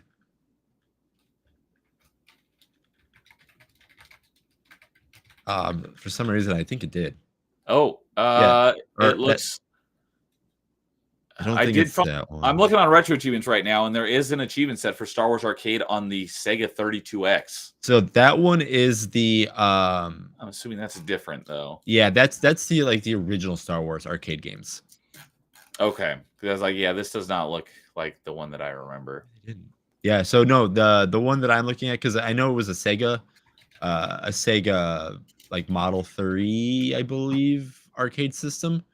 But yeah, I guess they did not make that one. Interesting. Yeah, no, they did not. Okay, so Yeah, I wonder. Do you know? I know that you said you've got a big arcade place near your place. Do Yeah. you know they have this? Oh, 100%. They do have it. Yep. They have Nice. the new one and the old one. Okay. Cool. So, all right. And then for my top 5, my number 5 was TIE Fighter. My number 4 was Shadows of the Empire. My number 3 was Dark Forces. My number 2 was your number 3, Rogue Squadron 2 Rogue Leader. And my number 1 is, I put them together because they're basically the same game, Jedi Outcast / Jedi Academy. But if I had to pick one, it would be Jedi Academy because they took what they did with the Saber Combat and Jedi Outcast and made it even better. And to this day, those are still the best Star Wars games, in my opinion. And we still have nothing that's come close to them when it comes to better games with lightsaber mechanics. So no other game have I ever felt as much of like a Jedi as I did in Jedi Outcast and Jedi Academy. So let's see here. No, that is on the next one. So anything else you want to mention about Star Wars games? No, just group ranking. We had Republic Commando, Jedi Outcasts, Shadow of the Empire, Rogue Leader was a tie, and then Jedi Academy was number 2, and KOTOR was number 1. KOTOR number 1. Surprise, surprise. Oh yeah, Paul. That's what I was thinking of. Yeah, shout out to Galloping Ghosts Arcade. We'll be meeting there in 2 weeks. We're sad Jason can't make it. Yeah, Carl's been mentioning that to Paul and him are going, and that unfortunately Jason's not gonna be able to make it. I'm bummed for you. It's okay. They'll have fun. They'll think of me. They'll think of me while they're there. They'll be like, "Man, this was the heaven that he was talking about." So, no, I'll be there in spirit. Maybe you guys can do it again at a later date since you're all in this, in the same area, so it's not that much out of the way for you guys. They're gonna be bombarded with so much stuff to do that they're gonna feel like, oh crap, I miss all this stuff. So they are gonna want to go back, and sooner than later. So yeah, definitely, it'll definitely happen. So, all right. So that was the reason why that was during May. So we were on Star Wars topics. So we did Star Wars games. Immediately followed up. Episode 9, we did Star Wars characters. And for that one, we had Fractured Filter and Carl back again. And then my buddy IRL Rozik making his YouTube debut, ranking our favorite Star Wars characters. Oh, yeah, Paul saying we'll do another day in the spring for sure. So my buddy Rozik, his number 5 was Palpatine. His number 4 was Nihilus. His number 3 was HK-47. His number 2 is Obi-Wan. And his number 1 was Revan. Do you have this list up with you want to go over a couple? Yeah, I can do Fractured. Fractured had Anton Rand. Then we had Luke, Canderas Ordo. Canderas Ordo. Yeah. I just forget which. I think he was KOTOR 1. Okay. If you guys are there, remind me, is Canderas Ordo from KOTOR 1 or KOTOR 2? I don't remember. He might have been in both. And then Bane for number 2. And then obviously we kind of knew what Fractured number 1 was going to be, but it's his avatar's namesake. Yeah, exactly. For basically everything. Kyle Katarn. Yeah, exactly. And then Carl had General Grievous, HK-47, Admiral Thrawn, Revan, and Jaina Solo. Yeah, that was cool. Oh yeah, that's right. Because Carl's favorite color is purple, and Jaina has a purple lightsaber, so. That's not the only reason she's at his number 1, but I was surprised to see her that high on his list. So, okay. Oh, Lowest Expectations say you can put me down for top 5 2024 games if you have a slot. I would not even be able to make a list of 5 games that were released in 2024 yet. Maybe in 2026. We could do that because by then I will have played games that came out in 2024. But sometime in the future, if we do that, I'll put it down on my list of topics and I will put you on there as well. So, and then if you want to go ahead and and Paul's doing the Lord's work. So if any of you guys aren't subbed to Jason's channel, Paul just dropped the link to Jason's channel in the chat. So go ahead. Yeah, we like to make things confused for you guys. So we do a simulcast. So like a lot of stuff is on Neo's, and we stream both live on mine and his. Just try to get as many viewers as we can on both sides. Neo does a little bit more of streaming than I do. I do a little bit more, but as of late, so just trying to get the numbers good on both sides. If you want to, awesome. If not, no big deal. As long as you guys are enjoying the material that we present out there, that's all we care about. And I do have the link to Jason's channel in the stream description or it should be in every top 5 as well. Yeah, it's always there. He's saying that he saw it in my stream schedule. Those are the games that we played in 2024. Yeah. Yeah. Which so we'll mention that later on. So that's going to be our next episode of Top 5. And that's games that we played in 2024, not necessarily games that came out in 2024. Although they could be, if you played games in 2024, that would qualify. I didn't even play 5 games that came out in 2024, so I can make a list of games that I played in 2024. I just couldn't put together a list of games that came out in 2024. But if you want to be on that and rank your top 5 favorite games that you played in 2024, you're definitely welcome. So, and Carl's saying top 5 games of 2007. I do have that on my list of topics for favorite top 5 games of X year, and we could go through a bunch of different years and rank our favorite games from that year. We could absolutely do that. So, and then go ahead. Okay, he says I'll be in for that. All right, I'll write you down. So that should be in 2 weeks from tonight, on the 28th. So if you're in for the 28th, ranking your top 5 favorite games that you played in 2024, we'll reach out to you, and yeah. So all right, Jason, and then what was your top 5 favorite Star Wars characters? So yeah, mine started off with BB-8, and that was only because Bill Hader was the voice, and again, that rolling little ball robot was, to me, I thought was pretty cool. I did not know that was Bill Hader. Yeah. And then I had R2-D2. Just because, are they still back there? I think they're still back there.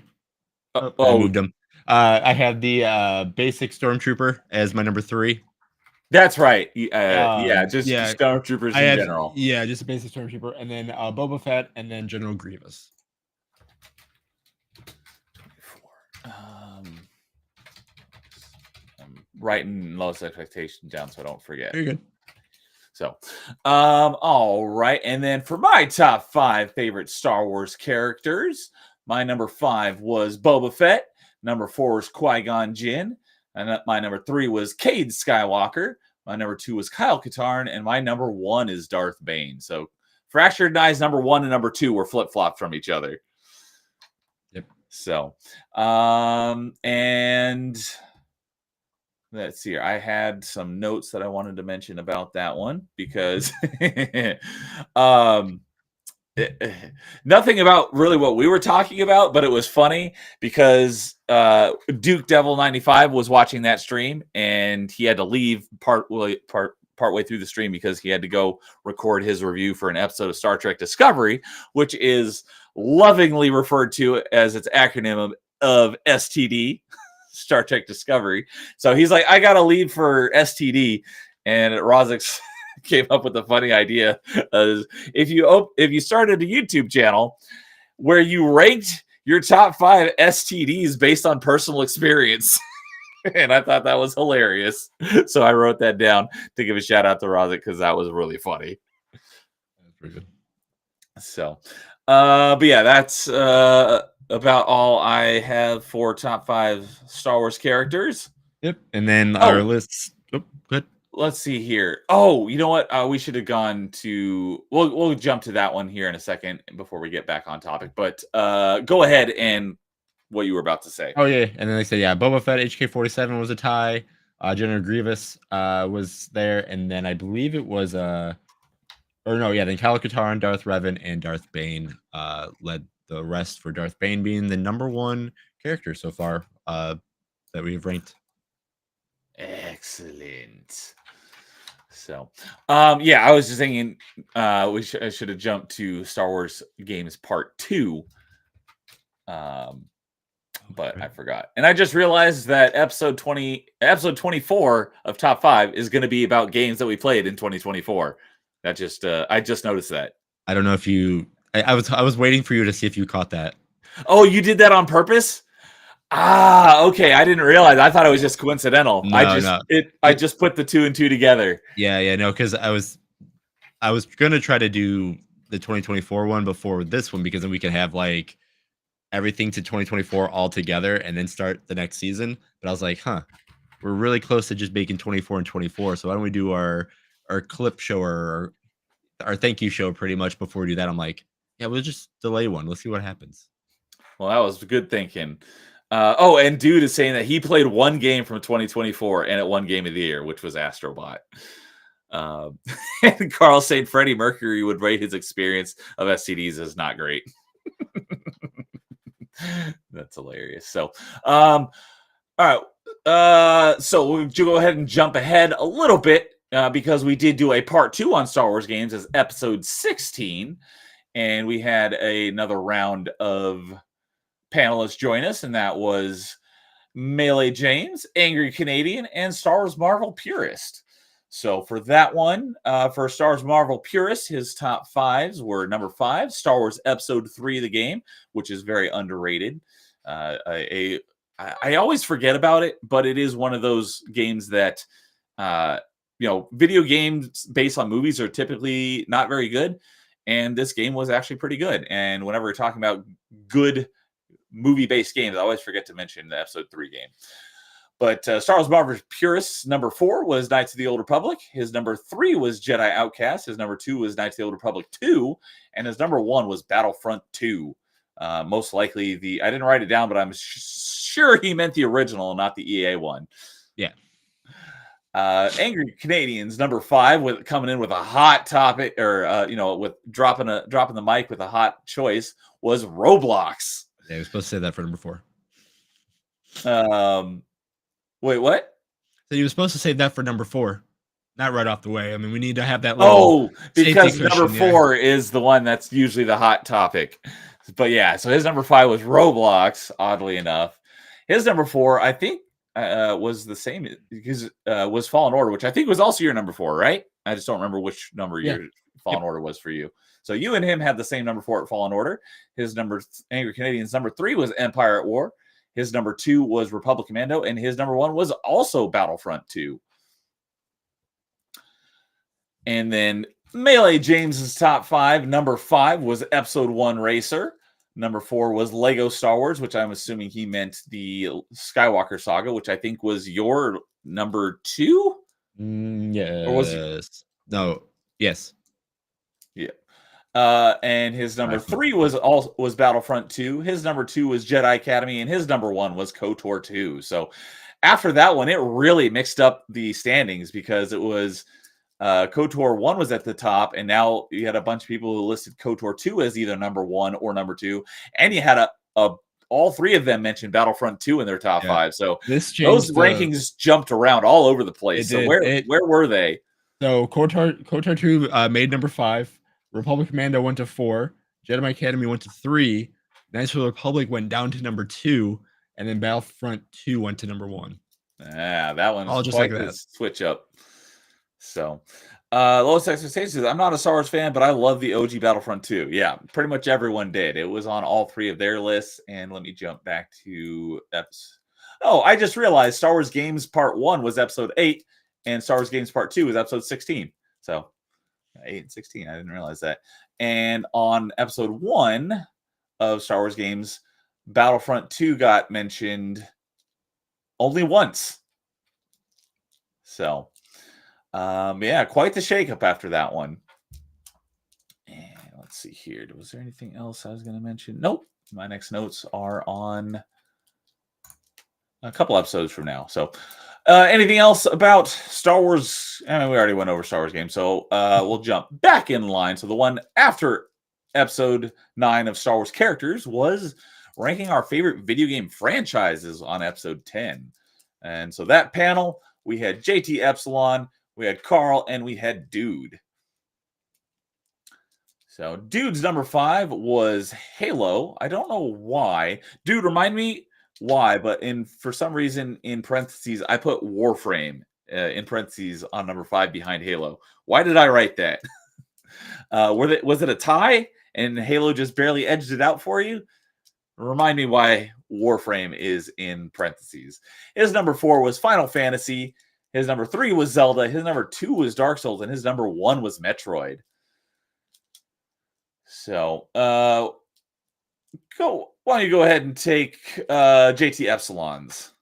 Yeah. So we had 5 as Assassin's Creed, 4 as Mass Effect, 3 as Witcher, 2 as Knights of the Old Republic, and number 1 is Dragon Age. So a lot of those EA RPGs. BioWare love in that one. Mass Effect, KOTOR, and Dragon Age, all BioWare. Mm-hmm. So, and then Carl's top 5 was number 5 was Persona, number 4 was Age of Empires, number 3 was Monster Hunter, number 2 was Pokemon, and number 1 was Mass Effect. And dude's saying, I don't know why you have Warframe in parentheses. I don't either. I don't remember why I wrote Warframe in parentheses. I thought you might have put that because maybe like he plays so much. You're surprised he didn't have that in his top 5. Maybe that's what it was. And then for my top 5, my number 5 was Ninja Gaiden. Number 4 was Halo. Number 3 was Jedi Knight. Number 2 was Metroid. And my number 1 was also Mass Effect. So, he's saying unless it was an honorable mention, but it's only one game, not a franchise. Maybe that's probably why, because it would have been, but it's not a franchise, so it didn't qualify. I think that's why I wrote it in parentheses. Thank you, dude. Appreciate it.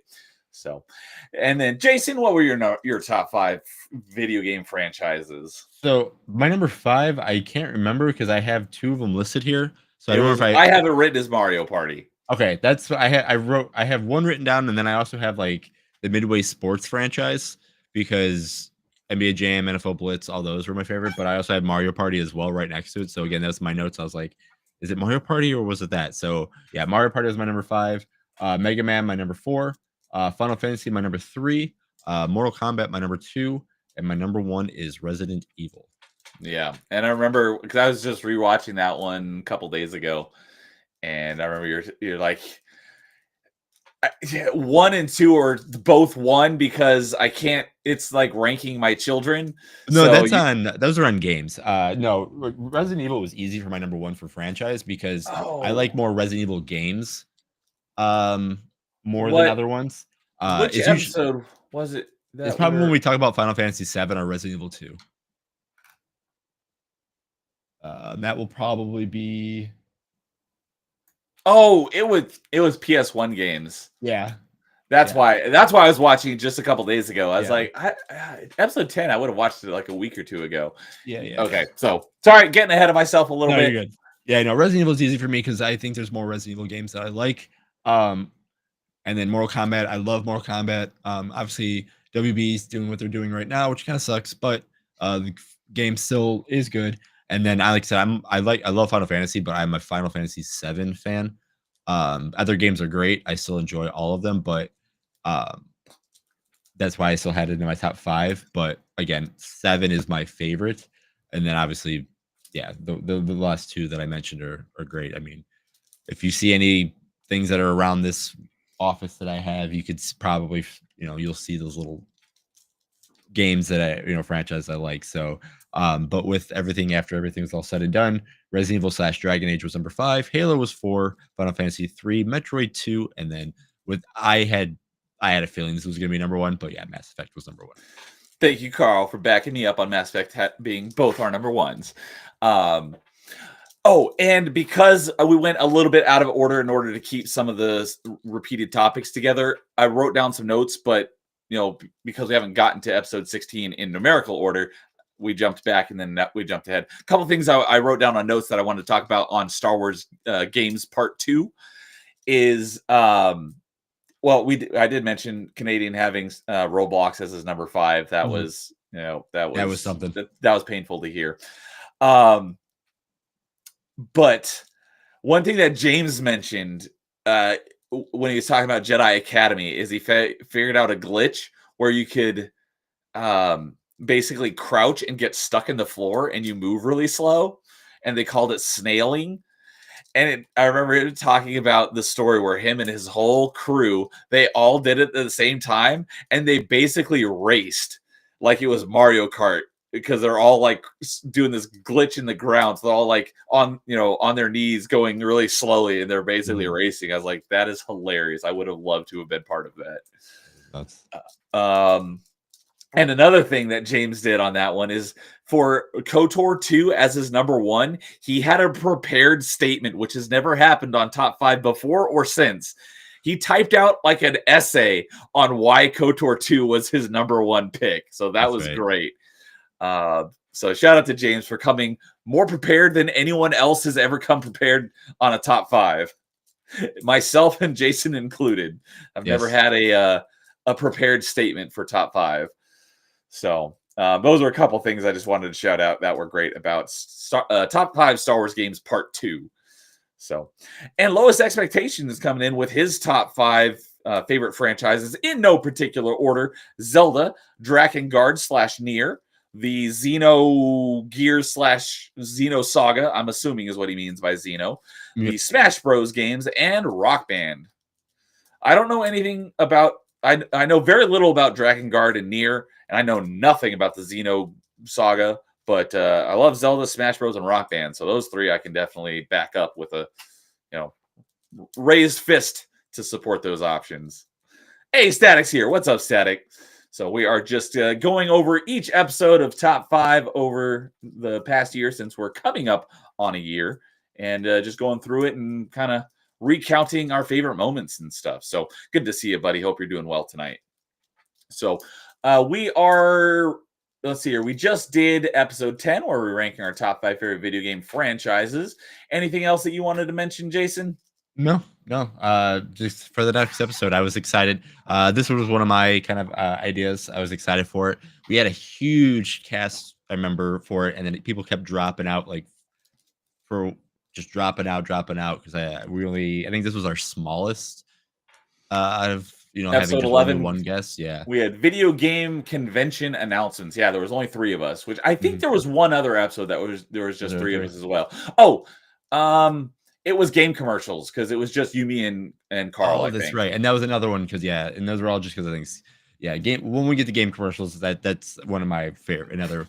For me personally, one of my favorite episodes, because of another one I wanted to do, and 2, because of what happened after the show was over with. It was pretty funny. So while we were still live, though, right? After we got done counting down our top 5? Yeah, after the whole episode got over with and we were in the back room, and I said, like, hey, we'll get to it. Yeah. Okay. We'll get to it. We'll get to it.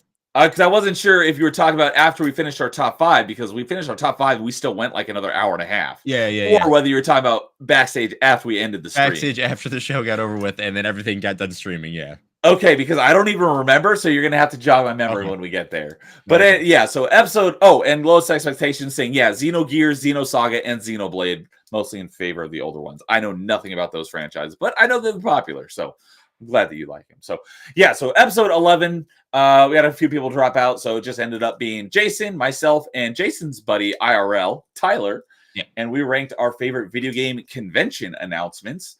So... I'll just go ahead and go over mine, and then you can go over Tyler's and yours. So my number 5 was Gears Mad World trailer at E3 2006. My number 4 was Mass Effect at E3 2007. My number 3 was the Link and Ganondorf tech demo at Space World 2000. My number 2 was basically the spiritual successor to that, and that was the Twilight Princess announcement at E3 2004. And then my number 1 was the E3 2006 Halo 3 announcement. Yep. And then, Tyler had the Fallout 4 at E3 2015, Metroid Dread at E3 2021, the DS announcement at E3 2004, God of War at E3 2016, and then FF7 Remake at the PlayStation Experience 2015. Now, between you and him, who likes Final Fantasy VII Remake more? I think I do. I mean, would he agree to that, or would he say, no, I like it more? I think I talk about it more, and I like that game more, so I think he might save me. He would agree with but you? I'm not sure. Okay. Yeah, I'm not sure. Because like I said, most likely. That game to me is, it's so good. But then mine was, because I was there, was Snake and Tekken question mark at Evo 2019 because those damn bastards at Bandai Namco like to troll us so much, and they put a little Snake teaser at the end of a Tekken 7 announcement, and everybody swore that that was coming up soon or whatever like that. So didn't happen. But he but wasn't in the game though, he right? didn't end up They in the just game. trolled everyone. They trolled because it was talked about that he was going to be in the game. So what they did is they did a whole codex thing, and they did it after a Dragunov thing, and they were like, "Oh my god, it's happening!" And then it never happened because they pulled an epic April Fool's pretty much on everyone in the summertime. Yeah, absolutely. And I said, and again, I was in the crowd when that happened, and we were all didn't know what to think. We were all looking at each other like, did that just happen? Everybody's like freaking out. It was something. I don't know if, while we're on that topic, I don't think this would probably make his top 5 video game conference announcements, but a shout out to Carl because he was in the crowd at the Diablo Immortal announcement. Don't you guys have phones? He was there. And that was for his bachelor party. Oh yeah, it's crazy. Like one thing seeing these announcements, I love announcements. It's crazy being at one and being at home. Like you're so excited at home, but like it's even like you're like, oh, it can't even be better when you're there. It's like, no, it's a lot better because you were. Oh, absolutely! It's like the difference between listening to an album and being at a concert. That's exactly what it is. It's sometimes like, oh yeah, I can just listen to the music and I'll be totally fine with it. But when you get to the concert, like, holy crap, no, it's something different. But however, sometimes bands are better on their album than they are on their live. True. But typically they're better live. Oh yeah, absolutely. But yeah, Snake and Tekken. Carl is saying that was his number 1 of all time, the Diablo Immortal. And then for bad reasons, because again arcades and everything like that. The Saturn dropped today at $399, and then next you know it, Sony just comes up and says $299.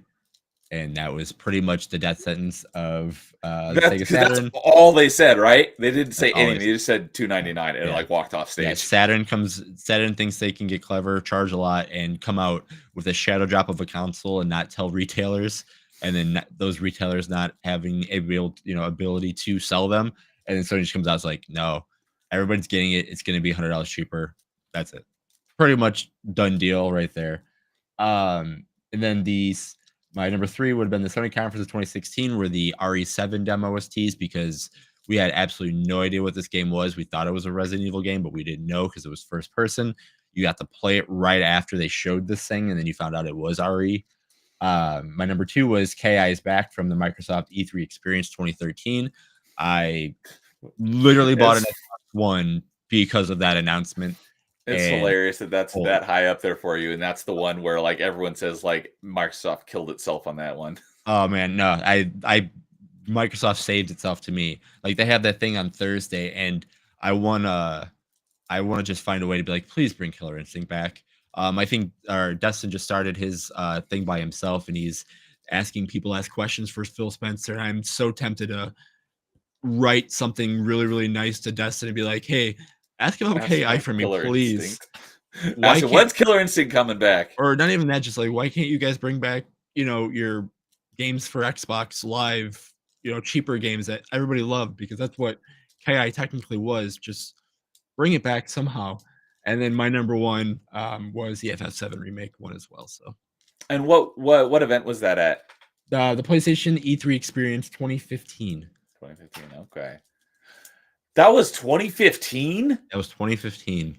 That was 10 years ago? It was 10 years ago, yeah. Holy shnikes. I would have guessed like maybe 5 years ago. No, because they showed it. Like the Rebirth came out 5 years ago, but 10 years ago they announced that they're finally going to do it. They kept teasing us, but we're all just sitting watching it, and we see these little wavy lines, which I have as my screensaver, just those wavy lines, and everybody's like, all right, cool. And next we find out that yep, that was the live stream, and then they're gonna do it. And then I still go back and watch it because the voice that was doing that announcement, that was talking about it, that voice is actually a character in Rebirth and has a very important role in that game. And if you play the newer games, there's always like these little crazy things that are happening. There's a lot of cool things with that stuff. So yeah. Okay. So Lowest Expectations says, I'm very cynical about advertisements and announcements in general, but the Everyone is Here for the Smash Ultimate was the best I've ever seen. I don't know that I've actually seen that one. I'll have to look that one up.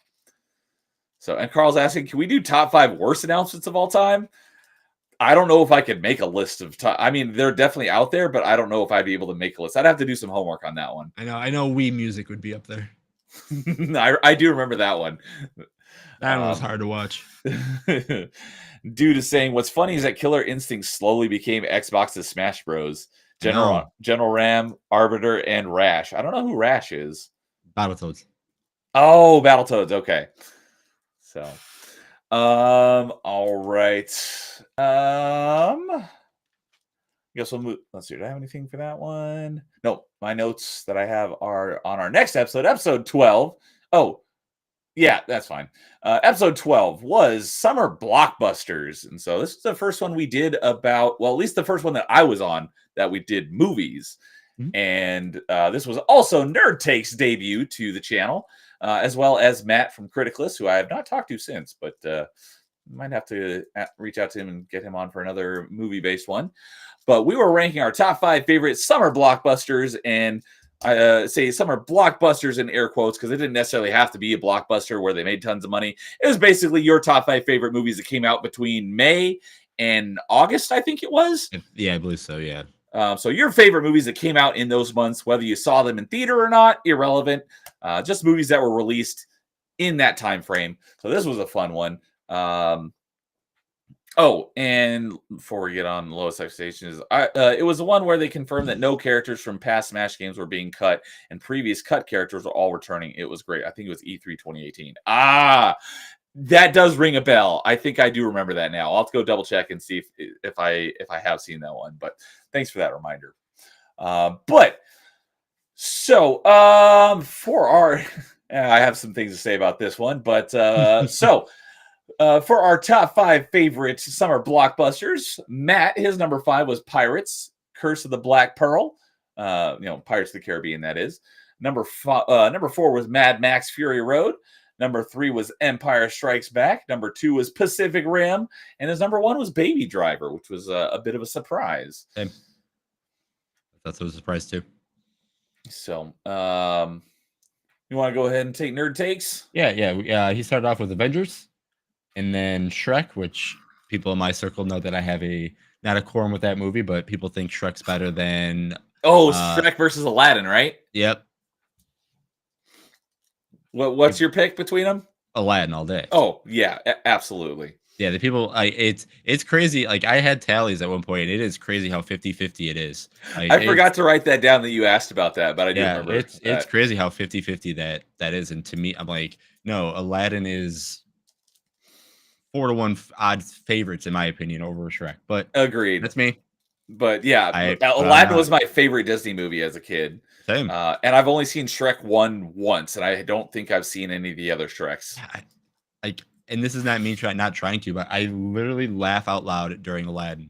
I laugh maybe at 2-3 spots in Shrek pretty out loud, and that's all because of the gingerbread man and because of the whatchamacallit, when they get to the castle and the whatchamacallit, when they enter the thing, I can't remember, but the song that they sing. Yeah. Anyway, it doesn't even matter. When they get to basically the Hollywood land.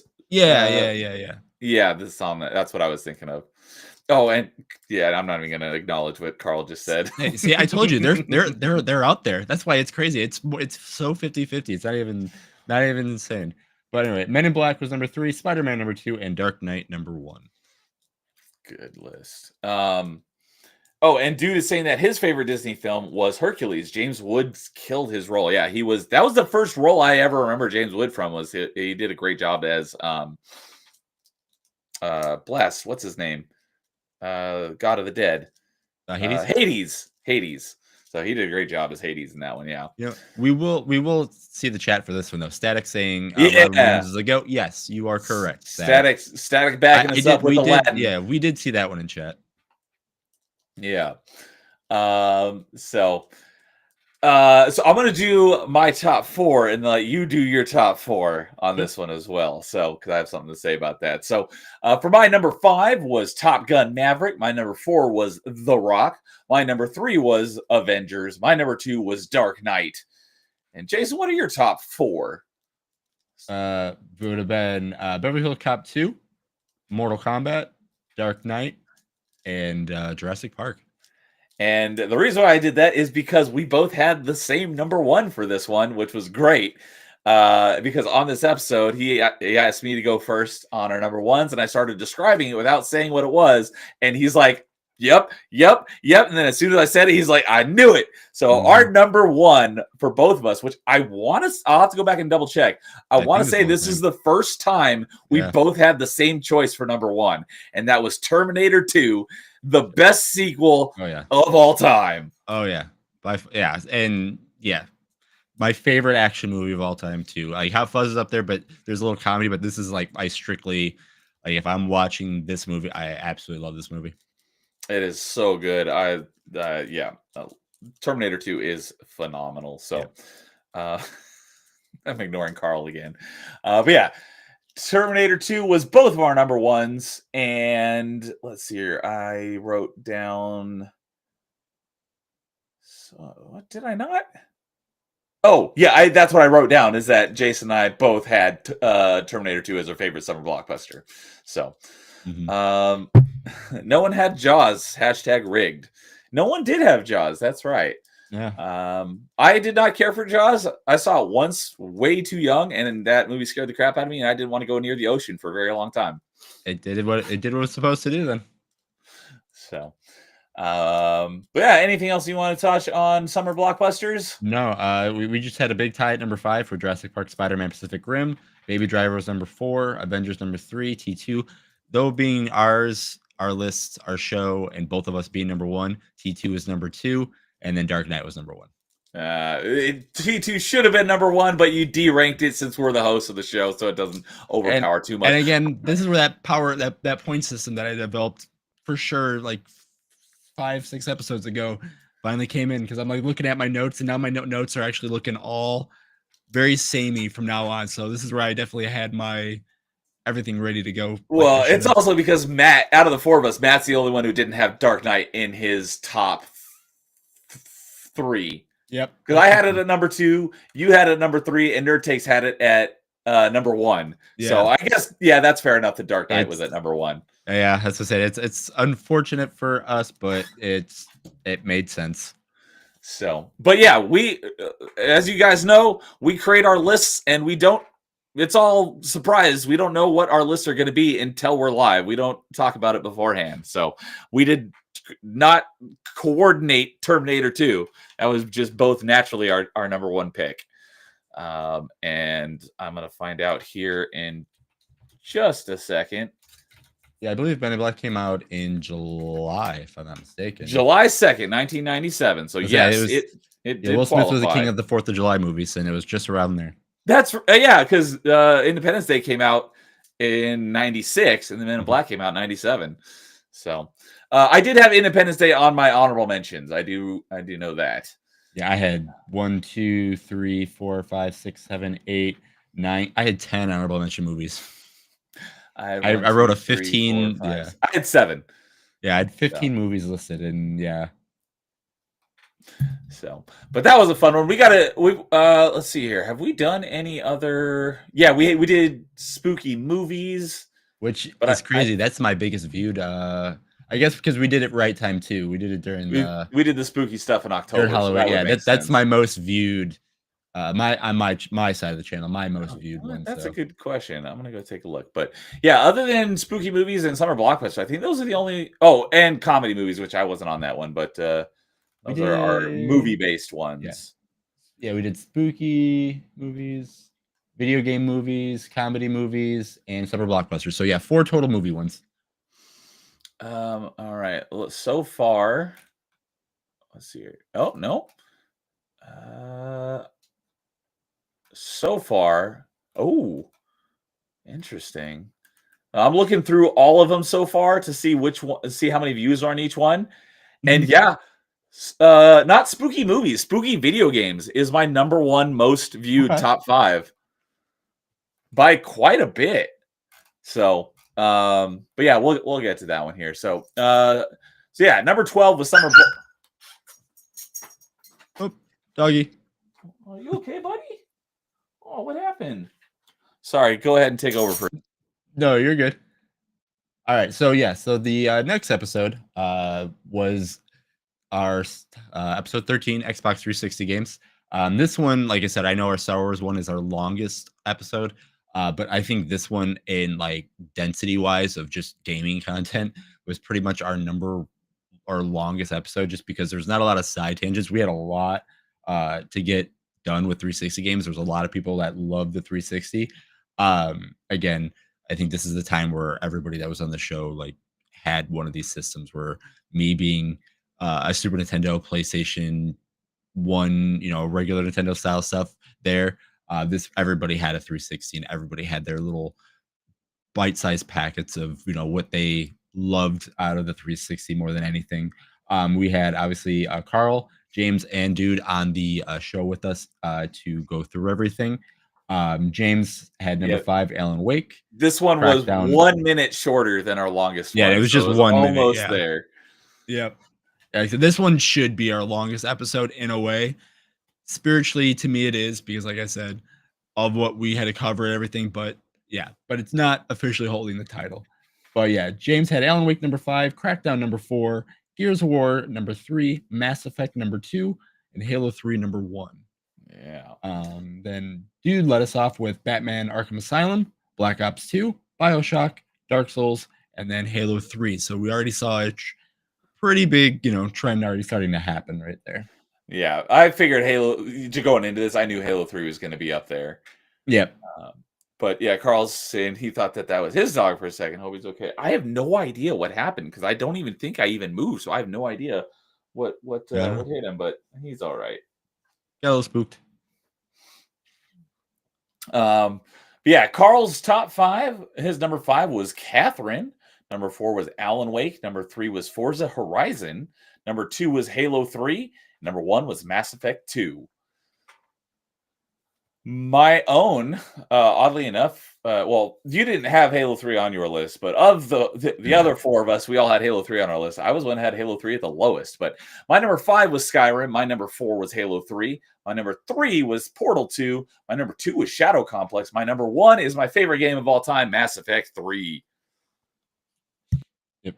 And then, so my list, I had for my so Shadow Complex is my number 5. Yeah. Modern Warfare, the original, so Modern Warfare Call of Duty 4 was my number 4. I forfeited my number 3 spot because I put the Resurrection of Fighters is on that one, because again, fighting game guy. Street Fighter 4 came out, Mortal Kombat 9 came out, Street Fighter 3 Online Edition came out, Marvel vs. Capcom came out, Virtual Fighter 5 came out. There's like all these games that were the fighting game scene was kind of dying, they were saying. But like the 360 says, like, nah. We're back. We're bringing back all the games that you loved back in the arcade, and this is what they're gonna look like now. They don't have to be all 3D fighters. They can still be 2D fighters and still live. And we can bring back the ones that you loved, because online is going to be better now because of the 360 and the PlayStation 3 and all that kind of stuff. So that was my number 3. Kind of a forfeit of an answer, and I was totally cool with that. BioShock was my number 2. And then I had Rock Band number 3 as my number 1, because that was during the time where I was playing a lot of fighting games and a lot of rhythm games. And yeah, Rock Band 3 is still high tier. One of the reasons why I still have an Xbox One sitting by next to me. Rock Band 3, it pained me to kick it off my top 5 list. I was trying to keep it on my top 5 list, but I was like, hey, I have to only have 5, so it got bumped down to my number 6. But yeah, I absolutely love Rock Band 3 to death. So it pained me to not put it on my list. Yep. The main reason why I took it off is just because of all the equipment and setup, that it's a bit of a hassle to play it. That's the one thing that I was like, why I took it off my top 5. Oh yeah. Yeah. No, it is a pain, but lowest limitations, Rock Band 3 is the GOAT. It is. I with all DLC, I think it is probably not counting like arcade sticks as I have a collection of, but like game DLC, I think is the most I've ever spent on a game because I have over 1,000 songs, maybe more. I can't remember how many I have now, but and I those don't have songs weren't that cheap. many, but I got a good choice as well. I've probably Yeah. got 100 or two at least. Yeah, no, it's ridiculous. Again, that's the reason why I'll never get rid of my Xbox is because I can't it will make me sick to get rid of all that music. So, but yeah, no, that was easy for me to put as my number one song for the 360 or game for the 360. Favorite game, yeah. So Yeah, let's and then see here. all together we had Alan Wake number 5, which I was kind of surprised it would have made the top 5 for 360 games, but again, it's a good game. Shadow Complex number 4, BioShock 3, and then I kind of cheated for Mass Effect fans because we had 3, 2, and 1, and I don't think it was fair to kick any of them off. But I put the whole franchise as number 2.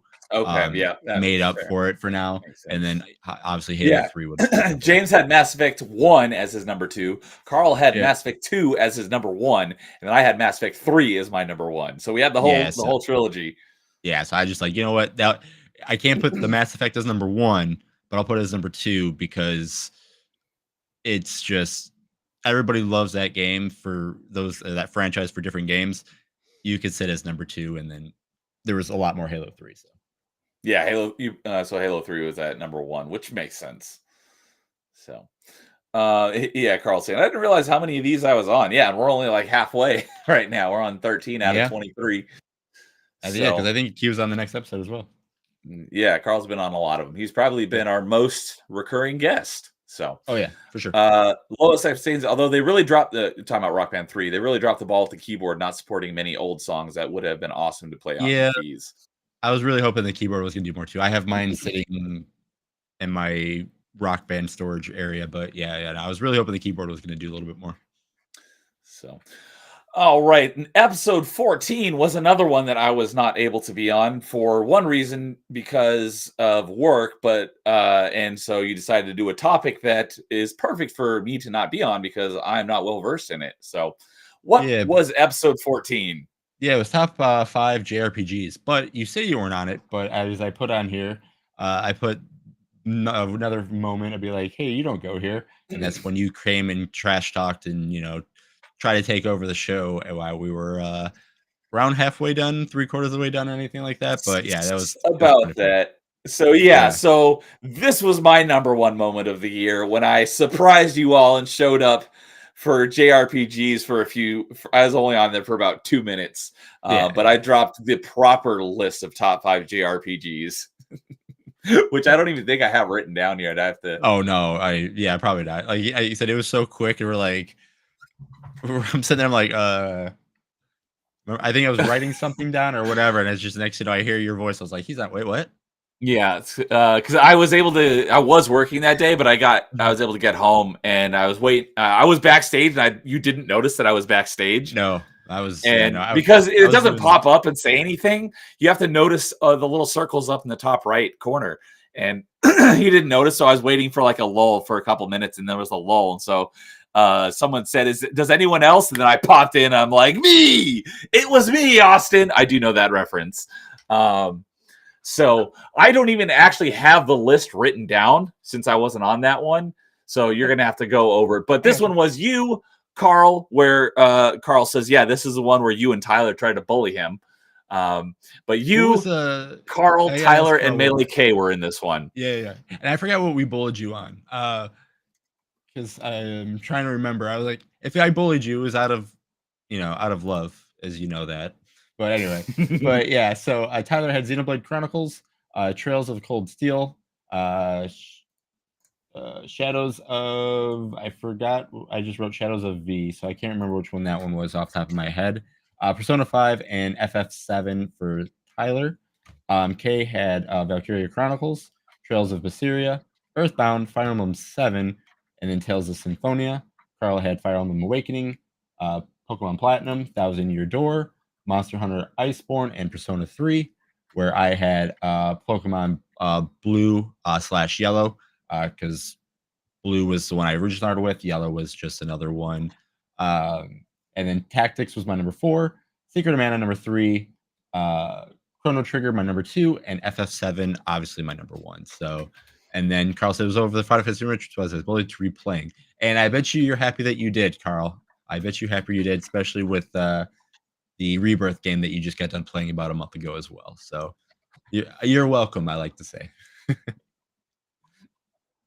And then, yeah, our list was Chrono Trigger number 5, Fire Emblem Awakening number 4, Tales of 40 number 3, Persona 3 and 5. I put those were together on number 2. And then obviously number 1 was FF7 as our favorite JRPGs, which again, I could see this list easily changing a lot because there are a lot of games that people just hold those dearly and can easily move any of those around. Again, the one thing that I was more expecting was like a mention of at least Final Fantasy VI, because again, a lot of people who said, people who like 6 don't like 7, people like 7 don't care for 6. I like them both. 7's just better in my opinion, but just not even in a mention of it is one of those ones that was just kind of interesting not to see. So while you were talking, I went back and reviewed the tape. And obviously I meant review the live stream, but people say tape, but I always give people crap when they say, yeah, I taped it. It's like, no, you didn't. We haven't used tape in decades. You recorded it. Or when they say I filmed it, there's no film involved. Yeah. But anyway, so I popped in at about 2 hours and 20 minutes out of a 3-hour, 40-minute stream. So it's about 2/3 of the way. So my list of JRPGs. And so for anyone who doesn't know, I don't like JRPGs. I don't like turn-based combat. So I came up with the closest thing I could to a list of JRPGs. And so in my book, that was a turn-based RPG. Whether it was actually a JRPG or not was irrelevant to my list because I have not actually played any JRPGs. But speaking of JRPGs, in Carl and Canadian and I's year-long challenge, Carl challenged me to Blue Dragon, so I very well may play my first real proper JRPG this year. We shall see. But anyways, my list was keep in mind this is just turn-based RPGs or close enough. So my number 5 was South Park Fractured But Whole. Number 3 was Mega Man Battle Network 3.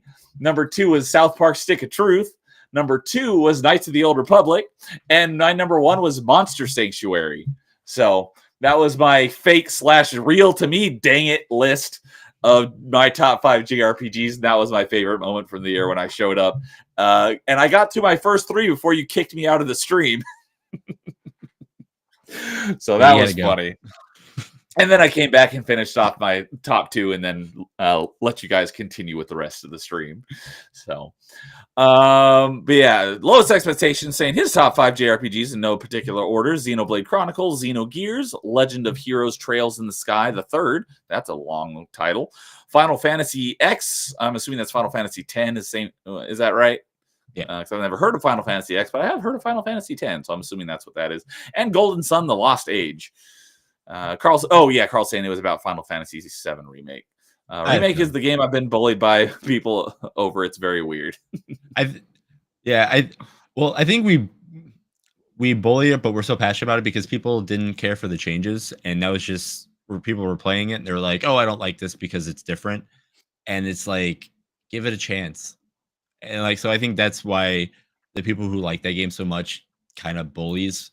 I don't ever mean it to be bullying. Like, if you hate the game, you hate the game. I completely understand. But I always just be like, if you tell me like, oh yeah, I played it for a little bit and I just didn't like it and I just didn't give it a chance, I'm like, well, come on, give it a chance. Like, it's really, really good for what it is.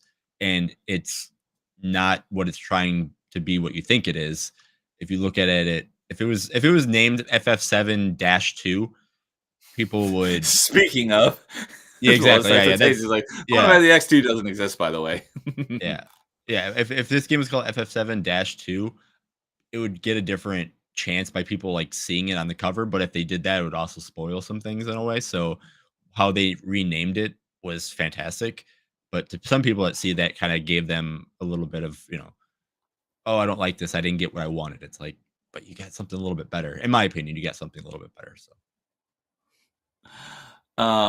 And Dude is saying that it's funny that he can help me with 3 of my games for our challenge. So that is not off the table. So I may take you up on that.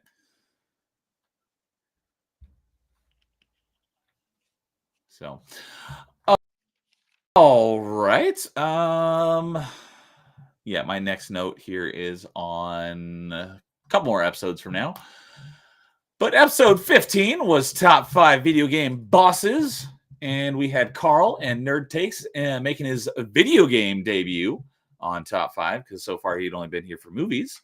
And Dude was on this one as well. So Dude's number 5 was Ridley from Metroid Prime 3 specifically because that was quite a unique fight, which is really cool because you're falling down a shaft, basically like the Balrog fight between the Balrog and Gandalf at the beginning of Lord of the Rings Two Towers. It's basically the same thing that's going on between you and Ridley in Metroid Prime 3 towards the beginning. His number 4 was the King K. Rool fight from Donkey Kong 64 because you have to use all 5 of your characters to fight him, and each character's fight is different. His number 3 was the Nameless King from Dark Souls 3, which I may end up playing. I was never planning on playing Dark Souls 2 and 3, but they are I do get bonus points in our year-long challenge, so I am considering playing Dark Souls 2 and 3, but I have not decided yet. But I may end up fighting the Nameless King. And his number 2 was Virgil from DMC. I'm assuming that's the reboot. And his number 1 was Ganondorf from Twilight Princess. Oh, and Carl saying that, yeah, this is the episode that him and Nerd Takes Jay became friends. So I'm glad I could introduce you guys. Yeah, and then Jay came on at Carl's show, and they talked about sports for a whole bunch, and I was like, sports ball.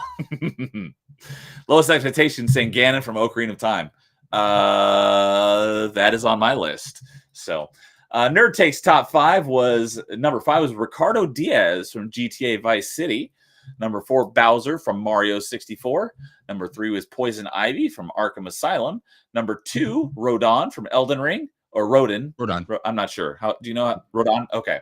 And his number 1 was Mr. Freeze from Arkham City. You want to go ahead and take Carl's and yours? Yeah. Carl had Snoop Dogg number 5, the Wolf Crew number 4. Snoop Dogg from Def Jam. Yes. Is it just Def Jam or Def Jam Vendetta? I believe it was. I only have Def Jam written down, so I'm pretty sure it's not Vendetta. I think it's Fight for New York. Oh, Fight for New York. I could be wrong though, but yes, Wolf Crew, and then it was from the Pokemon game, but I can't say the Pokemon because I can't remember the name of it. So it's 4 was Star Wolf from Star Fox 64. Cynthia from Cynthia, Pokemon Diamond and Pearl. Thank you. Nyx is number 2, and Fatalis number 1. And then again, and Nyx was from Persona 3, and Fatalis was Monster Hunter World, which is Monster Hunter is going to be coming out very soon. Oh, and Paul's saying Rodon is his next boss in Elden Ring. Have fun. All right. Oh, and Carl's saying it was from Fight for New York, so you nailed it. And then these were again, it was boss fights, but again, it's boss fights that you've beaten. So like if you watch somebody beat a really cool epic boss fight, you had to beat it. You had to have beaten it. So it's got to be your best boss fight that you have beaten. So. My number 5 was Shao Kahn from MK2 and UMK3. We go back on the Rock Band thing, and this is your number 4, your hot take for your number 4, because it's not technically a boss fight. Oh, it's technically a boss fight. You cannot tell me that this song. If it was the end of Guitar Hero 3 and it was the battle against Lou, that would count because that's a boss fight. But just beating a hard song is not a boss fight. It's like playing a Souls game. When you go into these big things, you have to beat it to move on. That's a boss fight. By that logic, every song in Rock Band would be a boss fight. Anyways, Jason's number 4 was Green Grass and High Tides from Guitar Hero 1. That was the most vindicated I've ever felt after beating a boss. I'm not gonna lie. I beat that thing. If you want to watch that episode, you can see how crazy passionate I was about beating that in college and almost waking up my whole entire. I remember you were telling that story. You were like, everyone was like, "Oh yeah," you woke everyone up at like 3 a.m. They're like, "Oh, I get it. I would too." And then the Elden Beast for number 3, because again, that took me for. Thank you, Carl. The Elden Beast in Elden Ring, because that again. No, that was your number. Oh, wait, did you skip your number 3? I'm doing it right now. When you almost woke everyone up, was that from Green Grass and High Tides? Oh, I thought that was your number 3. Was when you beat Mike Tyson in Punch Out. No, that's number 2. My first, I beat Mike Tyson. Like Mike Tyson's an easier boss fight, but like I beat Mike Tyson probably when I was like 10 years old. But it was just one of those. Wait. Okay. You said Mike Tyson's your number 2? Yeah, that's what I have on mine. On my notes, I have Mike Tyson as number 3 and Greengrass at High Tides at number 4. Yeah, I have Shao Kahn, Greengrass, High Tides, the Elden Beast from Elden Ring number 3, Mike Tyson number 2. I have that as your number 2. Huh. I wonder if I just didn't know how to. I wonder if I misspoke during the episode or if I changed something that I didn't know of. I'll have to go back and review the tape. But okay, that's the same ones. They're just flipped on my and list. Then Mike Tyson, I beat him super young, but it's always fun watching people try to beat him. Like it is a hard boss fight, but I was trained so young to play against him, so it's it's hard. Don't get me wrong, but it's also not as hard as people make it out to be. So that was my number 2 is Mike Tyson's, and then Ruby Weapon because that was my as I got older. That boss fight was so hard to me because you got to learn how to play that stuff. So. And you beat it the most hardest way there is to play it. Yeah. Right? I went in with the full part. You beat it under the time limit. No, that was Armor Weapon. That one wasn't as bad. No, I went in Ruby Weapon and I beat him without doing the where you have to knock out 2 of your party members, do this, do that, and I'm getting sand, the what is it? Quicksand all away and everything. It sucked. But anyway. But yeah, Ruby Weapon was my number 1. And again, it's still a really cool thing that they brought for over here. But yeah, so with that, what was it? Fatalis was number. I haven't done mine yet. And so for my top 5, my number 5 was Meta Ridley from Metroid Prime. My number 4 was Ganondorf from Ocarina of Time. Shout out to it was Lowest Expectation who mentioned that. My number 3 was Jay's number 1, which was Mr. Freeze from Arkham City. My number 2 was Wheatley from Portal 2, and my number 1 was Alma from Ninja Gaiden Black. That was a good one. So, and before you do that, a couple mentions in chat here. Lowest Expectation says, I don't know how to pronounce this name, but Loey from Trails in the Sky SC. I don't even know what that means, but I've heard of Trails, but I know nothing about the franchise. Or Giant Baby Bowser from Yoshi's Island. Good song, too. Carl's agreeing with you, saying that Greengrass and High Tides is a boss fight. I disagree, but Paul says, agreed, every song is a boss if you play it on Expert. I disagree. And Lois is saying that the final boss in Treepang 2 was pretty cool. I just bought that recently. I will be playing that at some point. I just don't know when. And yes, something that gets mentioned very often is that Jason has an advantage for Mike Tyson's Punch-Out, being the son of a boxer.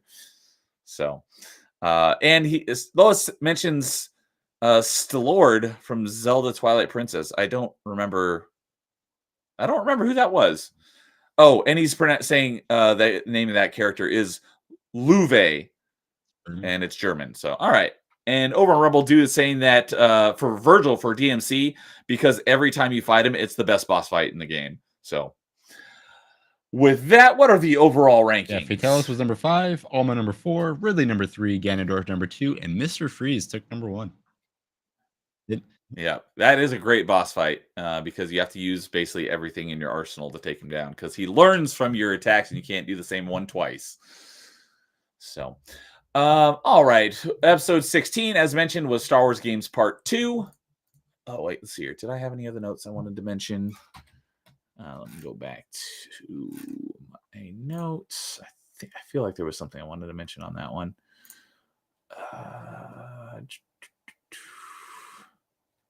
Nope, my next one is on our next one here. But yeah, episode 16 we mentioned was Star Wars Games Part 2. We already talked about that. Episode 17 was video game commercials. And this was another one. It was just the 3 of us, you, me, and Carl. Oh, Lois is saying that Treepang 2 is his favorite game from 2023. Nice. Yeah, I've heard good things.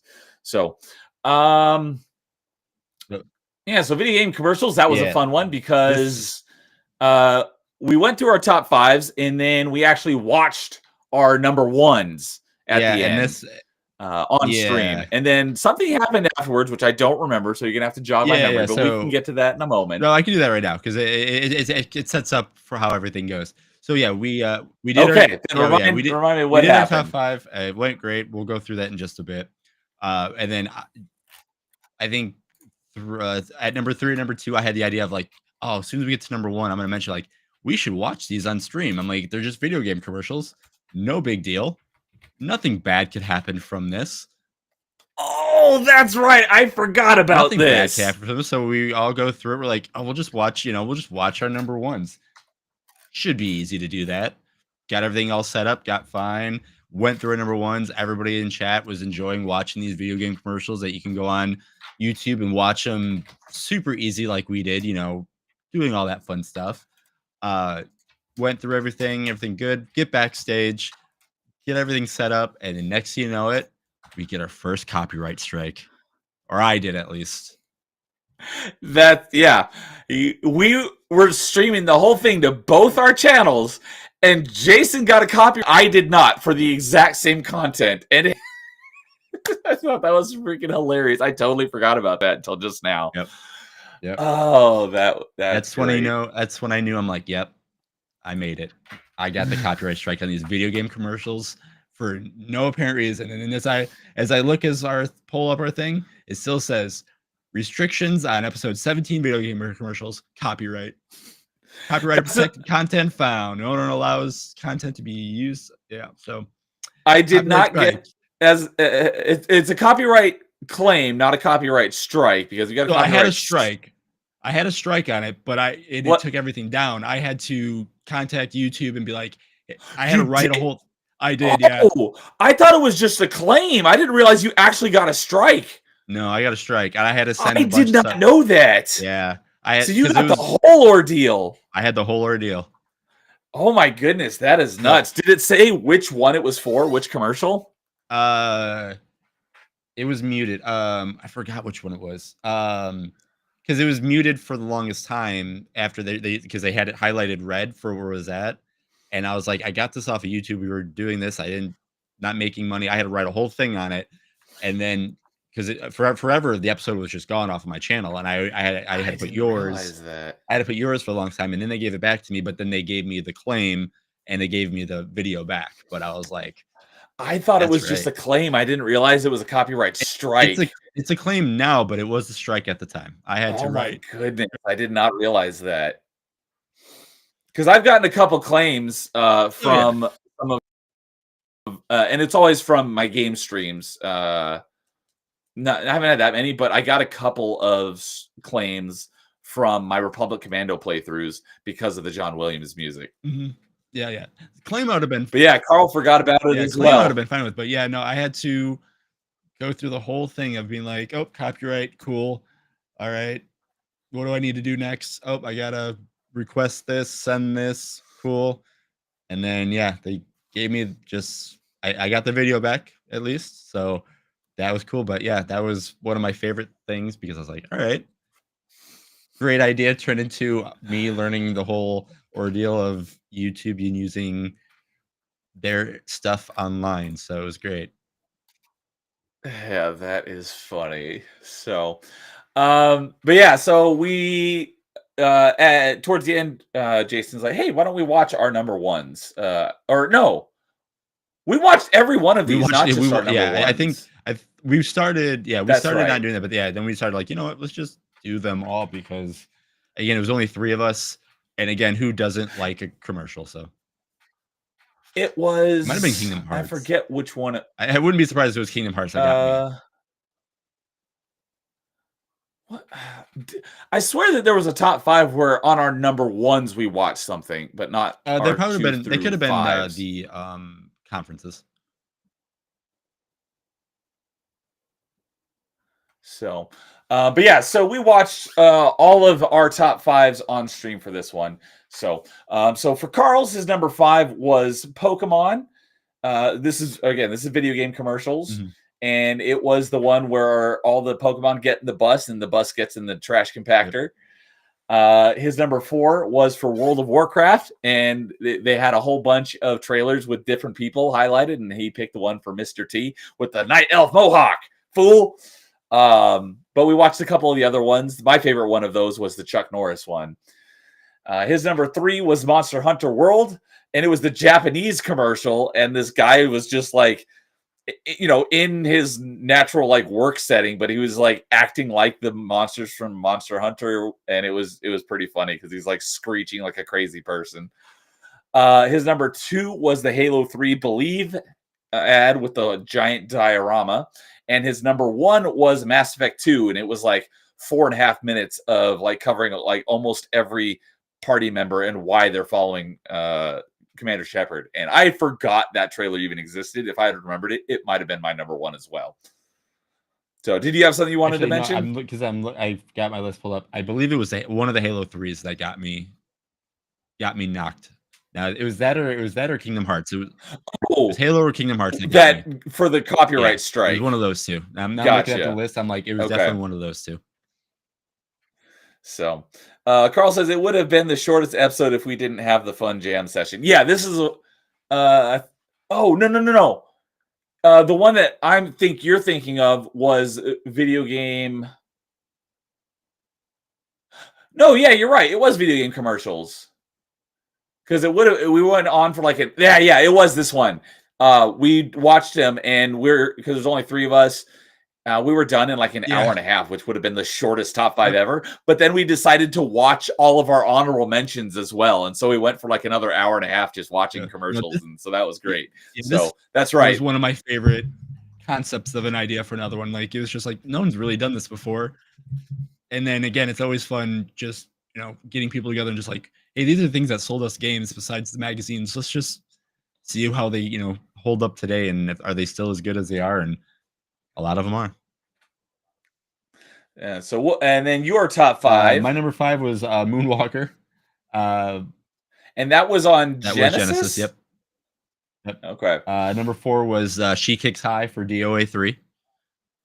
Yeah, that one was funny. I don't think I'd ever seen that one before, but it's like these 2 nerdy guys that were like in love with the beautiful women in DOA 3. And at the very end, Kasumi does like a completely perfectly vertical kick, and he's like, we love this game. Well, She Kicks High. And then and they're talking about like the texture bump mapping and stuff, and it's showing the beautiful video game waifus like beating the crap out of each other. Super Smash 64. We all saw that one so many times. Which was this is your number 3. This one was also my number 3. So it was funny because I went first, and then you're like, you know what?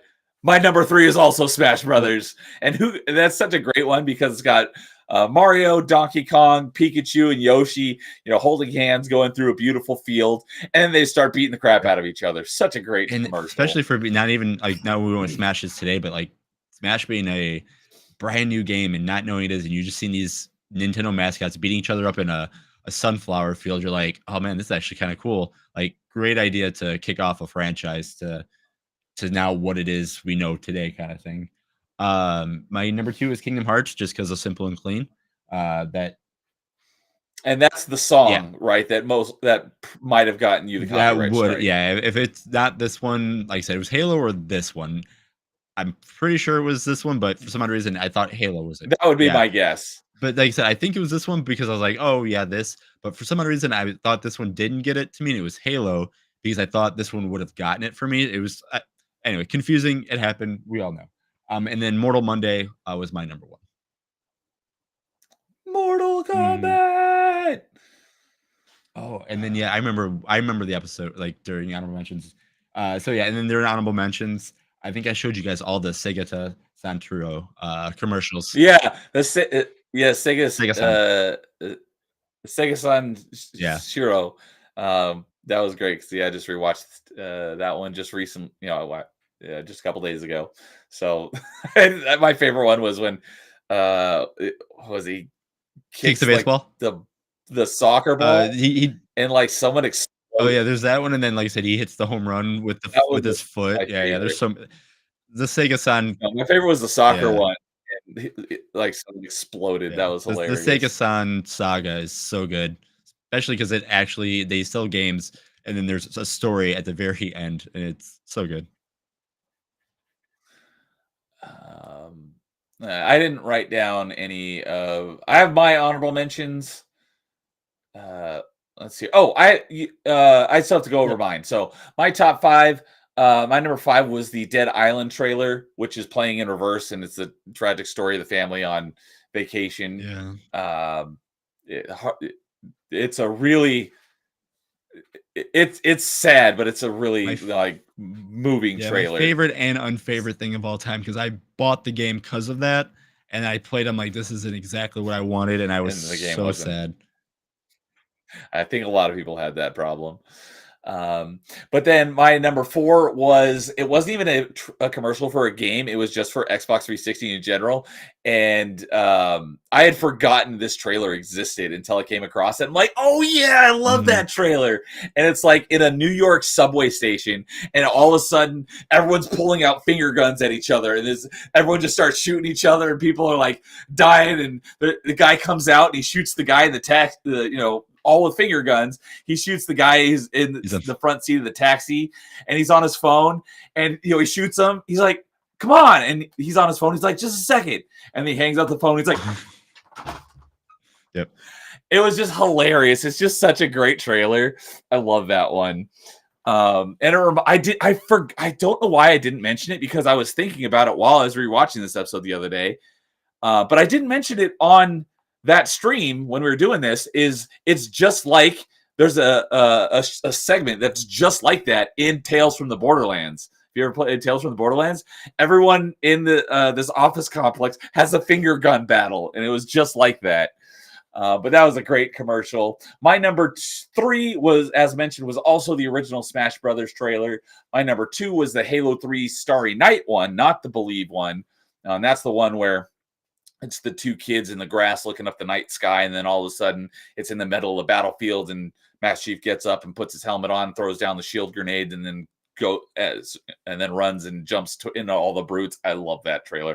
And then my number 1 was my introduction to this song, Mad World, was the Gears of War 1 trailer. I like Gears. I'm not huge on the Gears games, but that trailer really got me. And that's a fantastic trailer. So, and then my honorable mentions was which I think got mentioned on a later episode, but Life is Short, the Xbox commercial where the lady gives birth and the baby just goes flying out the window, and he ages, and then he goes straight into the cemetery, or into the coffin as an old guy. That I love that one. And then PlayStation's commercial for Michael, because it had a bunch of different PlayStation characters in it, and they were all together in a pub, and they all toasted to Michael. And that was really touching, because Michael was a huge PlayStation gamer, and he passed away due to cancer. And so that commercial was to honor Michael. I thought that was really cool. You had covered it on yours, but just the whole Genesis Does What Nintendo campaign was great. And then the other one in my honorable mentions was the Robin Williams and his daughter Zelda doing a bunch of commercials for a bunch of different Zelda games. So Carl's saying Bomberman was the best. I don't think I ever saw the Bomberman commercial, but he's saying we need a top 5 cameos in gaming. I'll add it to the list. So, and Amon Ra's here. What's Amon Ra? What's up, Amon Ra? Good to see you, buddy. Moo to you. So cameos. All right, it's on the list.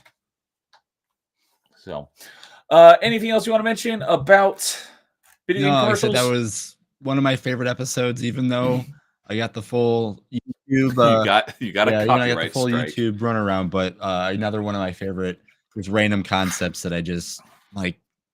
Yeah, like as you can see, the top 5s that are the wackier ones, or the ones that we all kind of think of, are always my favorites, just because like everybody has their feelings on games, but like we all had the same subject of watching these same commercials or these same exact announcements, or all this kind of stuff, to see what people were, what their concepts of enjoyment of these commercials were. It was always my favorite. So episode 18 and 19 were in October, so they were spooky themed. So we did 18 for episode 18. We did spooky games, and for episode 19, we did spooky movies. As I mentioned many times in both of those streams, that I don't typically do spooky, so my list is very. I got a lot of boos from the chat on some of my choices for these. But did. I was like, I will take your booze because I don't like spooky, so I don't have a whole lot to pick So from. this was the episode that you took a little bit of the heat off of me. So I was it was about time. So for spooky games, we had Carl and Fractured Filter join us. And so Filter's top 5 was number 5, BioShock, number 4, Alien Isolation, number 3, Resident Evil 2, although I did not write down whether it was the original or the remake. I believe it was Do the you happen remake. to have that? Yeah. The remake? Okay. His number 2 was Vampire Masquerade Bloodlines, and Fractured Filter's number 1 favorite spooky game is System Shock 2. And then we had Carl as well. Carl had Ghostbusters, Left 4 Dead 2, Dino Crisis, which I got done playing a little bit of again, and I watched someone else finish the game. Man, people want Dino Crisis, and I think it needs to be made again. But man, the original Dino Crisis was such a great concept game that needs a little bit more ironing out because it has a good memory from back then, but it doesn't translate till today. But that's just what I'm gonna leave at. And this is me, the Capcom guy, saying it. I just would like to see another one because again, it was such a great idea, but we'll see what it goes with. Carl had number 2. Rumble saying heading out. Have a good night. So have a good night, dude. I will see you tomorrow for Dude Souls. Have a good night, buddy. So go ahead with the rest of Carl's. Yep. Slay the Princess was number 2, and then Hellblade was number 1. Yeah, I didn't even think about Hellblade. But I liked mine. So I'll go ahead and go, and then you can do yours. So, although my spooky game list is definitely a better selection of spooky games than my selection of spooky movies. So, but for my number 5, my was Alien vs. Predator 2, which I think was from like 90. It was somewhere in the mid 90s. And that was specifically for the Marine campaign because that game as a Marine was terrifying because all you got is this dinky little flashlight. You do get night vision, but your night vision is basically useless because anytime you fire your gun, your muzzle flash blinds you. The Predator campaign in that game is awesome, as is the Xenomorph campaign, but the Marine campaign is freaking terrifying. My number 4 was just the Arkham games in general, mostly Arkham Asylum. That's probably the spookiest of them, with the heavy influence on not heavy influence, but Scarecrow had a much bigger part in that one. I don't even remember if he was even in Arkham City. But my number 3 was Half-Life. My number 2 was Control, and my number 1 is Doom Eternal. It's got demons, and demons are spooky. You know, obviously the game isn't actually scary, as the only real scary Doom game is Doom 3. But like I said, I don't like scary. But it's got demons and hell involved, so that counts as spooky in my book. So Doom Eternal is my number 1. And Lowest Expectation is with me, saying not much of a horror fan. Otherwise, his number 1 for spooky game would be Super Metroid.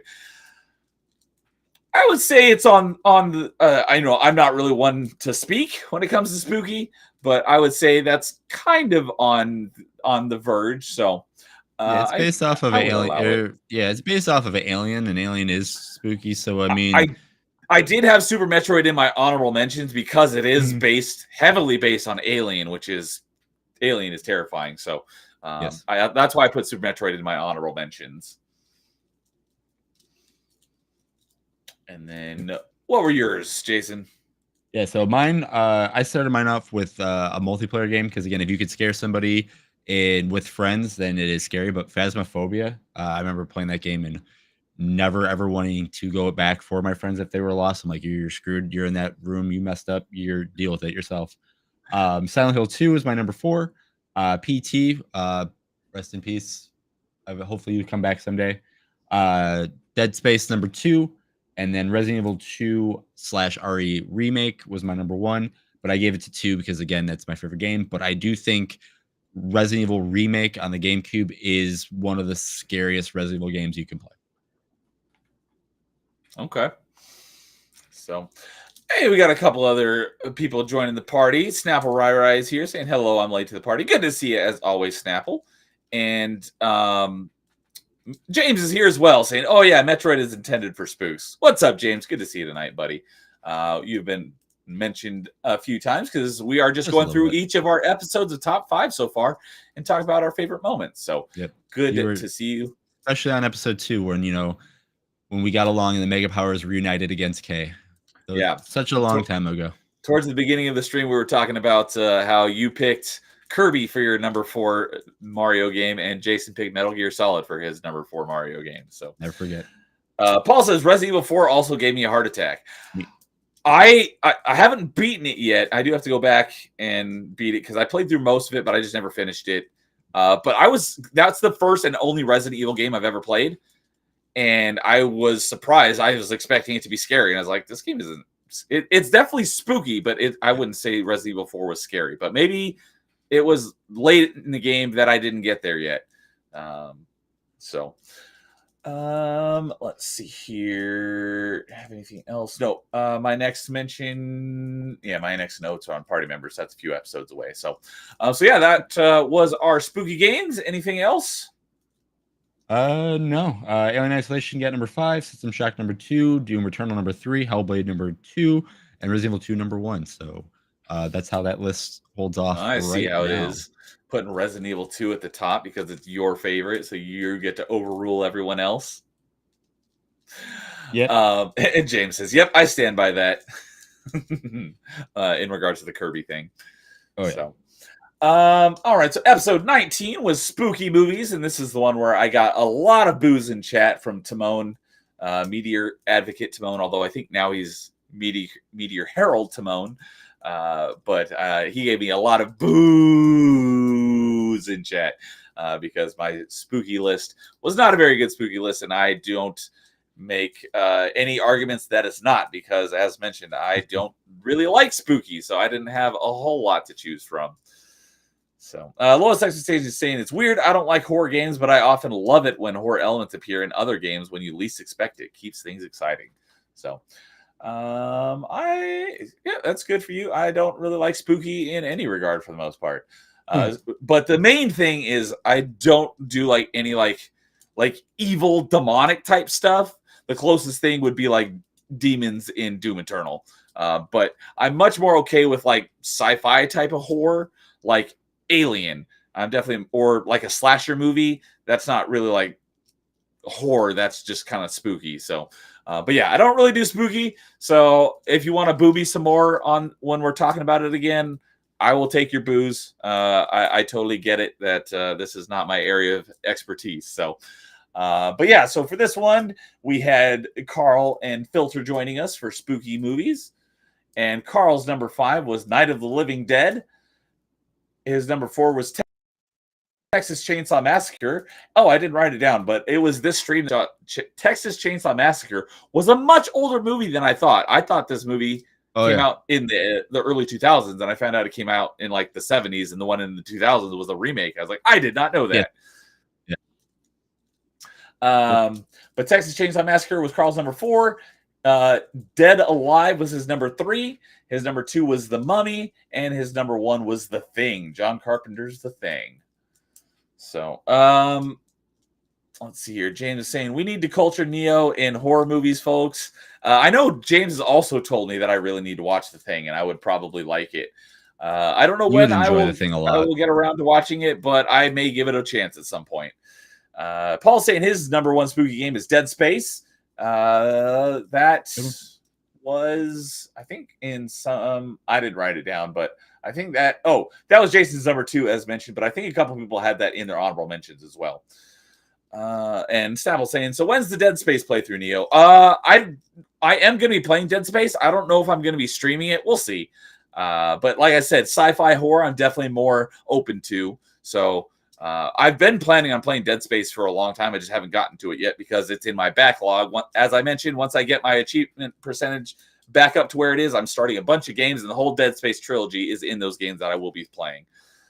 James is saying, just pretend you're Ash Williams. Wrong, but you are Ash Williams. That was another thing I mentioned on this stream is people are saying Ash Williams, and me not knowing a whole lot about the Evil Dead franchise, I'm thinking Ash Lee Williams from Mass Effect, and they're talking about Ash Williams, which is Bruce Campbell's character. I'm like, oh, that makes a lot more sense in the context that you guys are talking about it.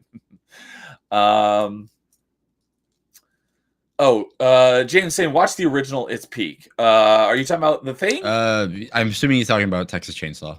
Oh, Texas Chainsaw Massacre. Yeah, I don't have any plans to watch Yeah, that one.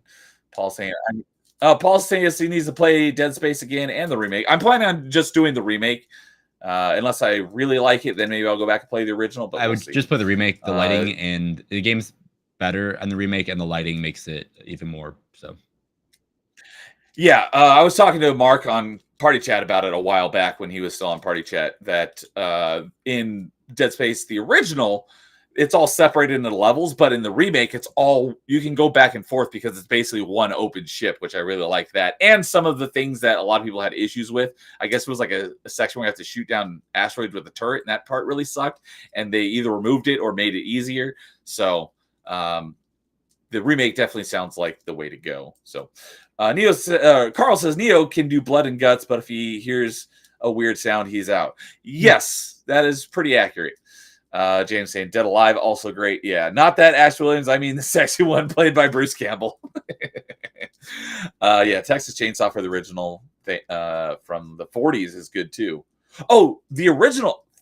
There's another one. I didn't know that there was a thing from the 40s. I thought the thing was John Carpenter's thing. I thought that was the original. So I'm always learning something new about horror movies because I know almost nothing about about that genre. So. All right, so Fractured's top 5 spooky movies. Number 5 was Tremors. Number 4 was Ernest Scared Stupid.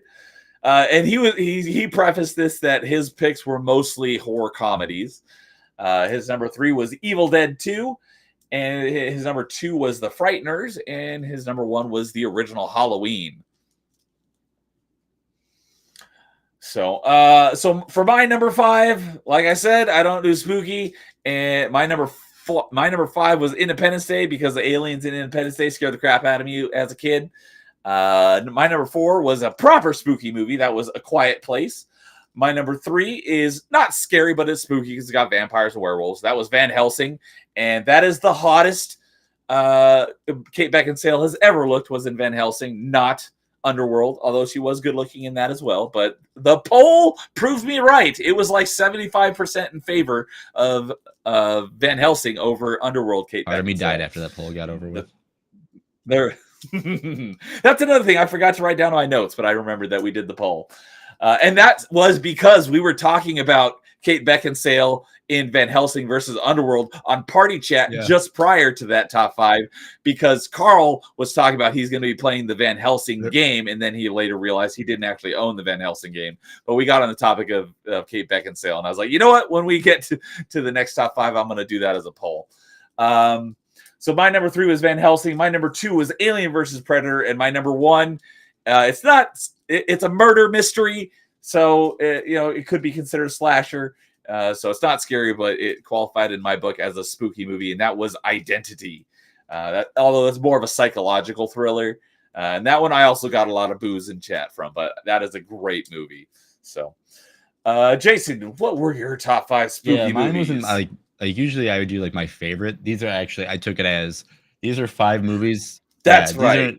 You had 2 separate lists for like actual top 5 scary movies and top 5 like spooky movies that you'd want to watch. And because Filter and I were both like not very spooky, we're like, why don't you do your scary list, not your spooky list? So that's a little addendum to your list. Yeah, because like I said, I've watched so many horror movies, so I'm like, I have my favorite horror movies that I would like to watch and I enjoy, or I have my top 5 movies that like, no, I'm scared. I do not want to watch these because they are scary. And that's how I took this list. So I put Exorcist number 5, The Ring number 4, Midsommar number 3, Hereditary number 2, and then Texas Chainsaw Massacre number 1.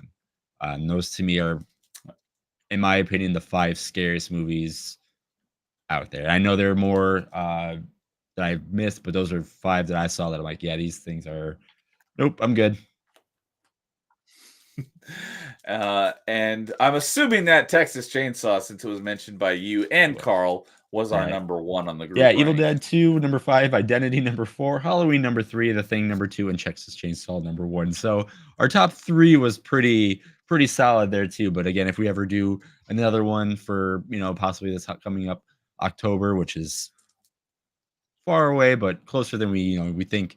We never know. We'll see. But this list could easily see some revisions down the line as well.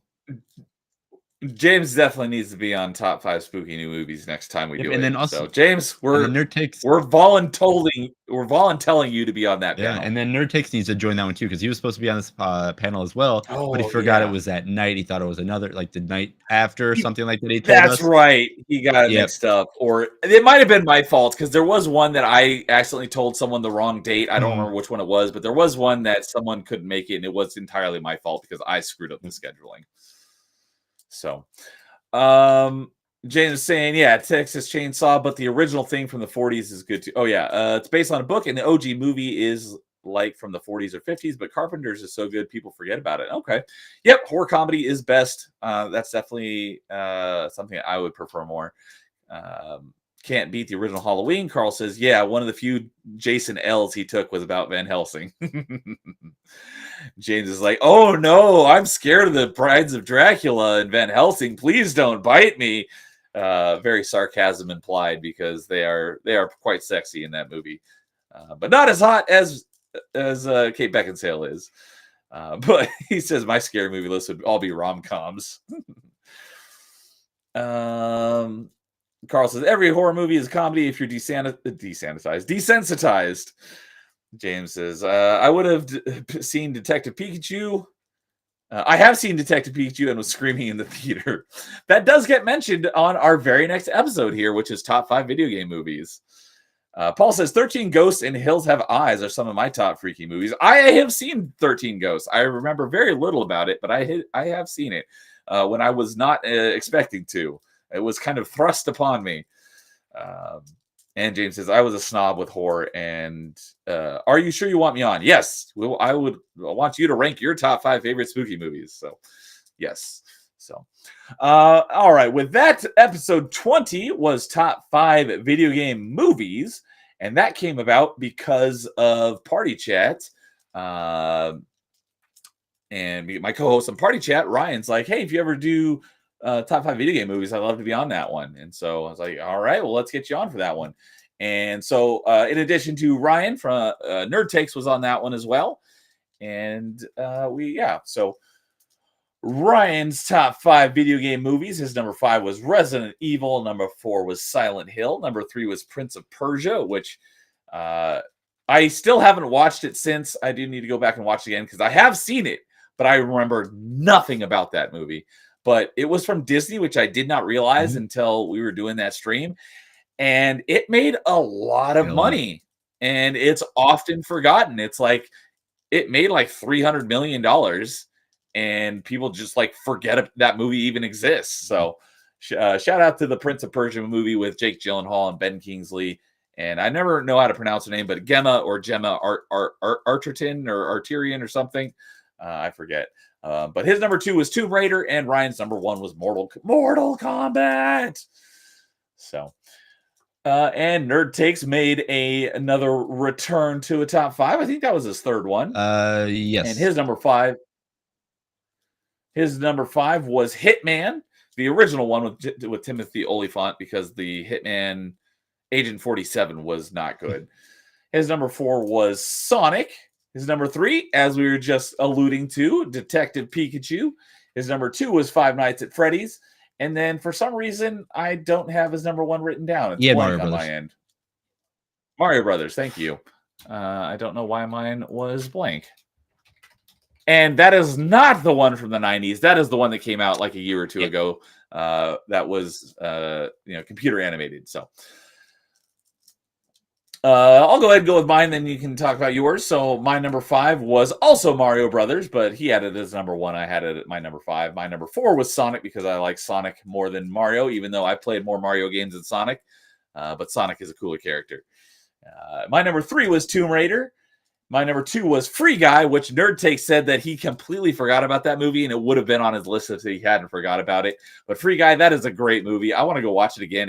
Just talking about it, I was like, I want to watch this movie again. It's such a fun movie. I'm looking at my list, and like I said, I remember because mine was Free Guy was my number 4, and I saw your face as soon as I said, I'm like, oh, I think I got something here.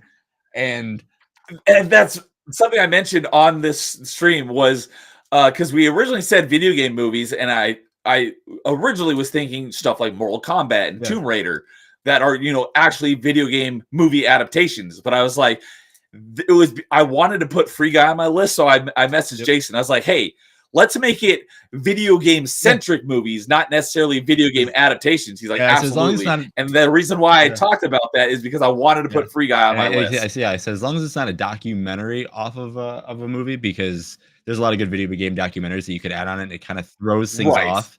And again, video game movies are supposed to be bad. Documentaries, it can be a bad documentary, but it's gonna be interesting. I actually have to watch. There's that Resident Evil 1 that just showed up like a week ago. My brother told me I need to watch about Resident Evil and like George A. Romero, so I got to watch that one soon. But anyway, but yeah, no. As soon as I said that, I was like, yeah. And again, Free Guy is such a good movie. We were before that stream without saying the name of Free Guy. We were talking about a movie, and I was almost positive he was talking about Free Guy, and he was almost positive I was talking about Free Guy. But we saved it until we were live, and then we talked about Free Guy, and we were both like, "Yep, that's what we were talking about," because that is a fun movie. So if you haven't seen Free Guy, I definitely recommend it. It was a fun movie. And then my number one was a lot of people didn't really care for it, but I love Tron Legacy.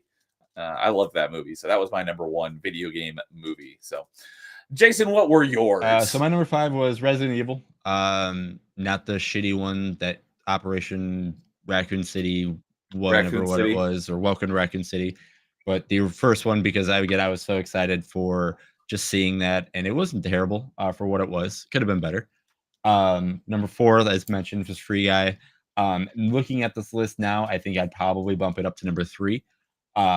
Because again, I watched it, and I've watched it several more times after that. It is a quick, enjoyable movie to watch. It is exactly what you want to see. And again, it's the Wolverine Deadpool movie before that even comes out, because it's made by the same people, and it just has, like, you don't have Deadpool, you just have Ryan Reynolds playing Ryan Reynolds in a video game and doing most of the same stuff, and it's enjoyable. Then I had Street Fighter 2, the animated movie, which I know a couple people said they were gonna test and watch that because that's on YouTube for free to watch, and it's such a good movie.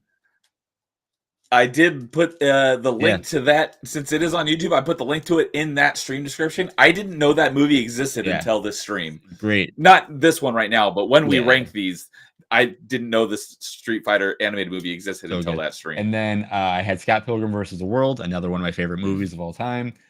Easily number 2. And then my number 1 is Mortal Kombat. Yes, is it a bad movie? And not only is Mortal Kombat your favorite video game movie, it's one of your favorite movies, right? It's easily one of my favorite movies. Like, it is such a another quick watch. It is not a great movie by all means. Everything is so thrown to the wayside and everything like that, but it is so quick and so fast. Like by the time that you feel like, oh, I think I'm starting to feel bored, the movie's almost over with already. And it just leaves you enough to be like, oh yeah, they did it okay. Like, who's Art Lean, but you want him to be a character in the game because he doesn't do anything. He's just this guy that shows up, and then Goro being the biggest diva and how they made him look cool. And there's so many cool things they did in that movie. So yeah, Mortal Kombat 95 was definitely one of my favorite movies. So, and where's our group rank stand on that one? So Sonic was number 5, Mario Brothers number 3, tied with Free Guy, Tomb Raider number 2, and Mortal Kombat number 1. Yeah. So, catching up on chat, James says, you can keep Kate Beckinsale. To me, there's 3 reasons to watch Van Helsing, meaning Dracula's wives. And 13 Ghosts gave him childhood trauma. Understandable. I remember a couple bits of that movie, not much, but I was, I did not want to watch it. I'll say that. If you do video game movies part 2, dibs. All right. Absolutely. Let me go to my list here. I keep doing that. Movies. Where is video game movies? Video game movies. There it is. So I'll add Melee James to that one. So we absolutely, if anyone doesn't know, All the topics we've done, we're happy to revisit them with new panels. So if anyone wants to revisit some of these topics, just let us know. We'll add you to the list and reach out to you when we want to do that topic again to get you on the panel. So I wrote you down, James, for video game movies, and when we do another one. Lowest Expectation says the first Pokemon movie. I think that got a mention in someone's honorable I believe mentions. it did too. Yeah. I think I've seen a grand total of 4 video game movies. I rarely watch movies at all. Well, to each their own. James is saying, I need to see that, Jason, talking about Free Guy. And yes, he's with me. He says, I think he was talking about the RE What? documentary that just popped up, talking about the George A. Romero movie he was supposed to make about Resident Evil that never got canned because George A. Romero got pressured to doing stuff that he didn't want to do. And he's like, well, I'm not doing it. And then it got shelved for the longest time. Yeah. I thought James was talking about Free Guy when he said, yeah, I need to see that. But James, you have to correct us. I could be wrong. But yes, he agrees with me saying Tron Legacy is amazing. I love Tron Legacy. And apparently I am out of my video and audio are out of sync. But apparently I can still be heard all right. But yeah, my video it is out of was, sync. yeah, your camera kind of like your internet kind of like freaked out for a little bit, but then it keeps coming back and forth. So I think you're okay now. All right. I have to scroll down because there's more stuff here. Oh yeah, like I'm a bad dub. Yeah, Neo's out of sync. Nobody ranked what would be my number 1.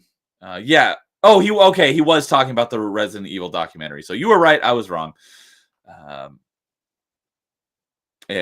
I do know that he loves George Romero. So another top 5 idea: best games based off movies. I think I have that on the list here. I think best video game or best movie video game tie-ins or something like that is what we called it or something. I'll write it down here. Movie-based games, and I'll go through my list here and add it if it's not. So, it looks like James would want to be on that one as well, based on the arrows. So, I put you, Carl, and James on that one for when we do movie-based video games. So, just a heads up on that. all right. We have Predator probably is my number 1 for best video game movies or best movies based off movie games. Well, don't give us spoilers. No, Predator is fun to play, but it's definitely not. Okay, that was sarcasm. Okay, I'm not gonna give these great people in chat the free thing. They got to show up to the show. Yeah, I was like, what are you doing, man? So, let me see here. I had some notes on. No, my next notes are on this next episode, episode 21. That was favorite party members. So that originally the idea was like, your party members in RPGs, but I wanted to expand that a little bit to characters that they have to like be in the game, like a character model that shows up, like gives you help through a level. And so it doesn't necessarily have to be like RPG party members, but maybe someone who shows up for a few levels, maybe is like guiding you along the way through the game, but not someone who's like just giving you instructions over the radio and you never actually see their character. They don't actually ever show up. They do have to have a character model and show up and help you in some way. So that was what it meant by party members. So I say party members in air quotes in that, not all of them are actual party members, but they are in game and they help you in some way, or so that was episode 21, and that was just that was our second to last episode for the year. That was at the end of November. So, and that one was just the only one who joined us for that one was Carl again. So if anyone wants to revisit that one and let us know what your top 5 favorite party members are, let us know. So Carl's top 5. Number 5 was Serana, which was from Skyrim, and she was from the Dawnguard DLC, I believe. His number 4 was Koromaru from Persona 3, which is a dog character and is the goodest of boys or girls. I forget if that's a boy. I think it was a boy dog. And this is the one that I was pulling up pictures of these characters as we were going through it. So I don't often do that, but I did it for this one. His number 3 was Javik from Mass Effect 3. His number 2 was HK-47 from Knights of the Old Republic. And his number 1 was just the starter Pokemon in general. So not any particular starter Pokemon, but just the starter Pokemon. So my top 5 party members. My number 5 was BT7274, or BT for short, from Titanfall 2. That is the mech suit that you play through the game with. My number 4 was Arbiter from Halo. My number 3 was Butters from Stick of Truth. He is also in Fractured But Whole, but I like him in Stick of Truth better. My number 2 was Garrus from Mass Effect, and my number 1 was Fox. Not F-O-X, but F-A-W-K-E-S, named after Guy Fawkes, as the super mutant that tears everything to shreds in Fallout 3 and becomes your party member. He is awesome. So, James is saying his would be Javik from Mortal Kombat 4? Javik? Oh, that must be a different Javik, because I was like... Jarek. Javik from Mass I Effect. was trying to say Jarek. Yeah. Oh, Jarek. Okay. I was like, Javik? I don't think Javik has been in a Mortal Kombat, unless there's a different character with the same name. So, and Jason, what were your top 5 favorite party members? Mine started off kind of crazy, because I was like, if I That's were right.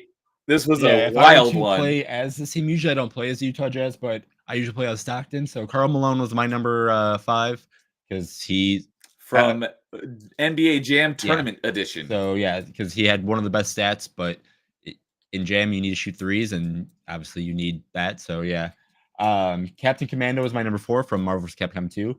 Great assist character. Not the greatest point, but super good. Frog number 3. That's from Chrono the Trigger. Merchant from Resident Evil 4, because if it wasn't for him, you'd be screwed. What are you buying? What are you selling? And then Aerith was my number 1 because of I put her just because Tifa's my favorite, but Aerith is the support character, and if it wasn't for her and her story stuff, some of the stuff in the game wouldn't have happened. So I put Aerith as number 1. All right. James says he's got to run, lads, but great show as always. Can't wait for top 5s in 2025. And he says, oh, yeah, Jarek, I ruined my own joke. So good night, James. And I'll talk to you later. Have a good one. And Lowest Expectation says the party members episode was the first episode of top 5 awesome. that he caught. So cool stuff. Always good to have you, see you guys in chat. And Carl says, have a good, he's just saying good night to James and Kay. So, yeah, so this is one that I had wait.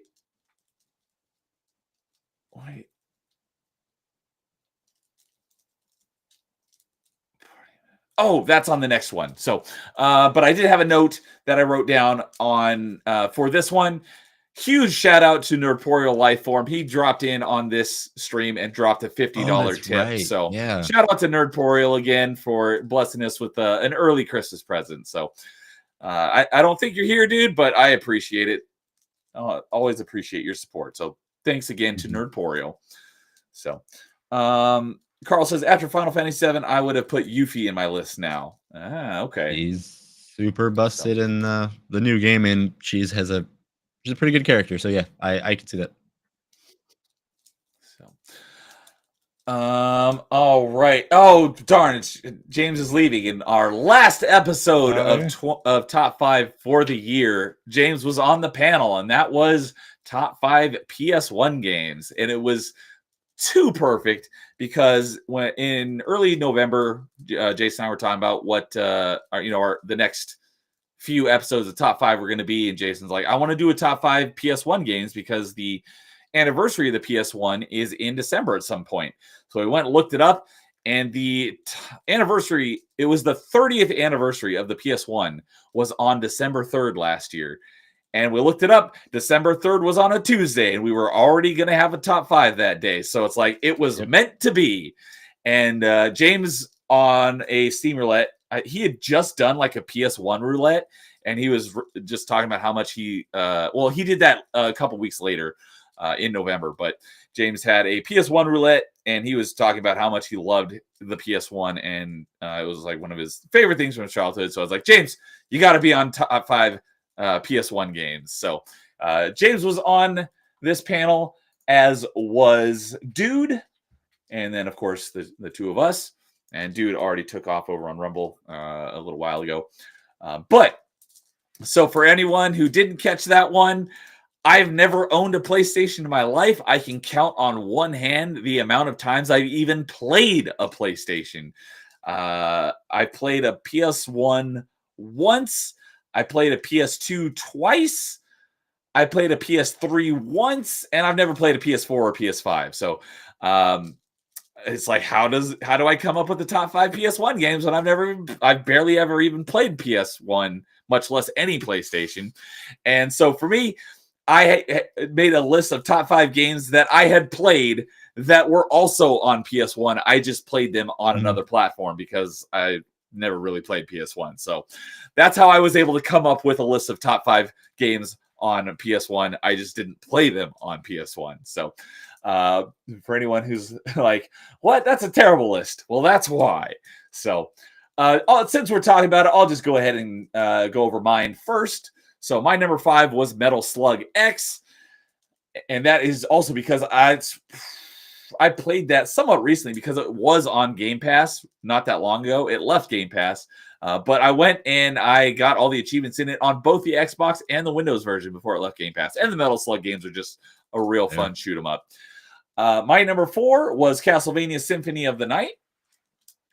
My number 3, I wrote down on my notes Tony Hawk Pro Skaters 1 through 3, but that's because I didn't even know that Pro Skater 1, 2, and 3 were all on PS1 because I played Tony Hawk Pro Skater 1 on N64. I played Tony Hawk Pro Skater 2 on Game Boy Advance, and I played Tony Hawk Pro Skater 3 on GameCube. So I was blown away when I found out that all 3 of them were on the original PlayStation. Then I also found out that all 3 of them were on N64 as well. But on this stream, though, I picked Tony Hawk 1 in particular because, like I said, I didn't even know the other ones were even on that hardware. But I played Tony Hawk 1 on N64, and that's what got me into the skating games, and I love that game. So when I think of, like, polygonal graphics in Tony Hawk, I think of Tony Hawk 1. So that's the one I picked. But on my notes, I wrote down 1, 2, and 3 because all 3 of them were on PlayStation 1. But the only one that I played on that generation of hardware was Tony Hawk 1. So that was my official answer. My number 2 was Dark Forces. I played it on PC, but it was on PlayStation 1, obviously. And then my number 1, and it's the one of these that I've played the original version the most times because it hasn't really been remade or anything, and that was Mega Man X4. So it would have been Mega Man X3 because Mega Man X3 is my favorite Mega Man game. But as mentioned earlier in this stream, I played the PlayStation version of it for the first time last year on the GameCube Mega Man X collection. But they had the PlayStation version, not the Super Nintendo version. And the Super Nintendo version of X3 is far superior to the PlayStation version of X3. So that's why Mega Man X4 was my pick for number 1 and not Mega Man X3. And I played Mega Man X4 back in the day. And Symphony of the Night, I played on the Xbox Live Arcade. And I talked about Tony Hawk. And then Metal Slug. I had played those here and there, like arcade. But it was the Game Pass one that I actually played through it like in its entirety for the first time. I never actually played through like the whole thing before. So, but yeah. So, James said he was going to bounce, so I don't know if he's still there. But James' top 5 PS1 games was number 5 was Crash Team Racing. His number 4 was Spider-Man. His number 3 was Tony Hawk Pro Skater 2. His number 2 was Twisted Metal 4. And his number 1 was WWF SmackDown 2 Know Your Role. And it was, he prefaced that with, my number 1 is a sports game. We're all like, what? And then it was a wrestling game. Like, oh, that makes sense for James. So, you want to go ahead and go over dudes and then your own? Yeah, I can do that.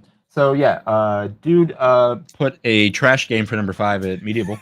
I was just talking about this earlier this week about how you, although I couldn't remember who it was, I was like, was it Carl? I couldn't remember, but it was dude, and you have a very differing opinions on this game. Yep. An absolutely trash game for number 5. I don't know why anybody would want to play that game, but anyway, he put that at number 5. What game was that? It was Medieval.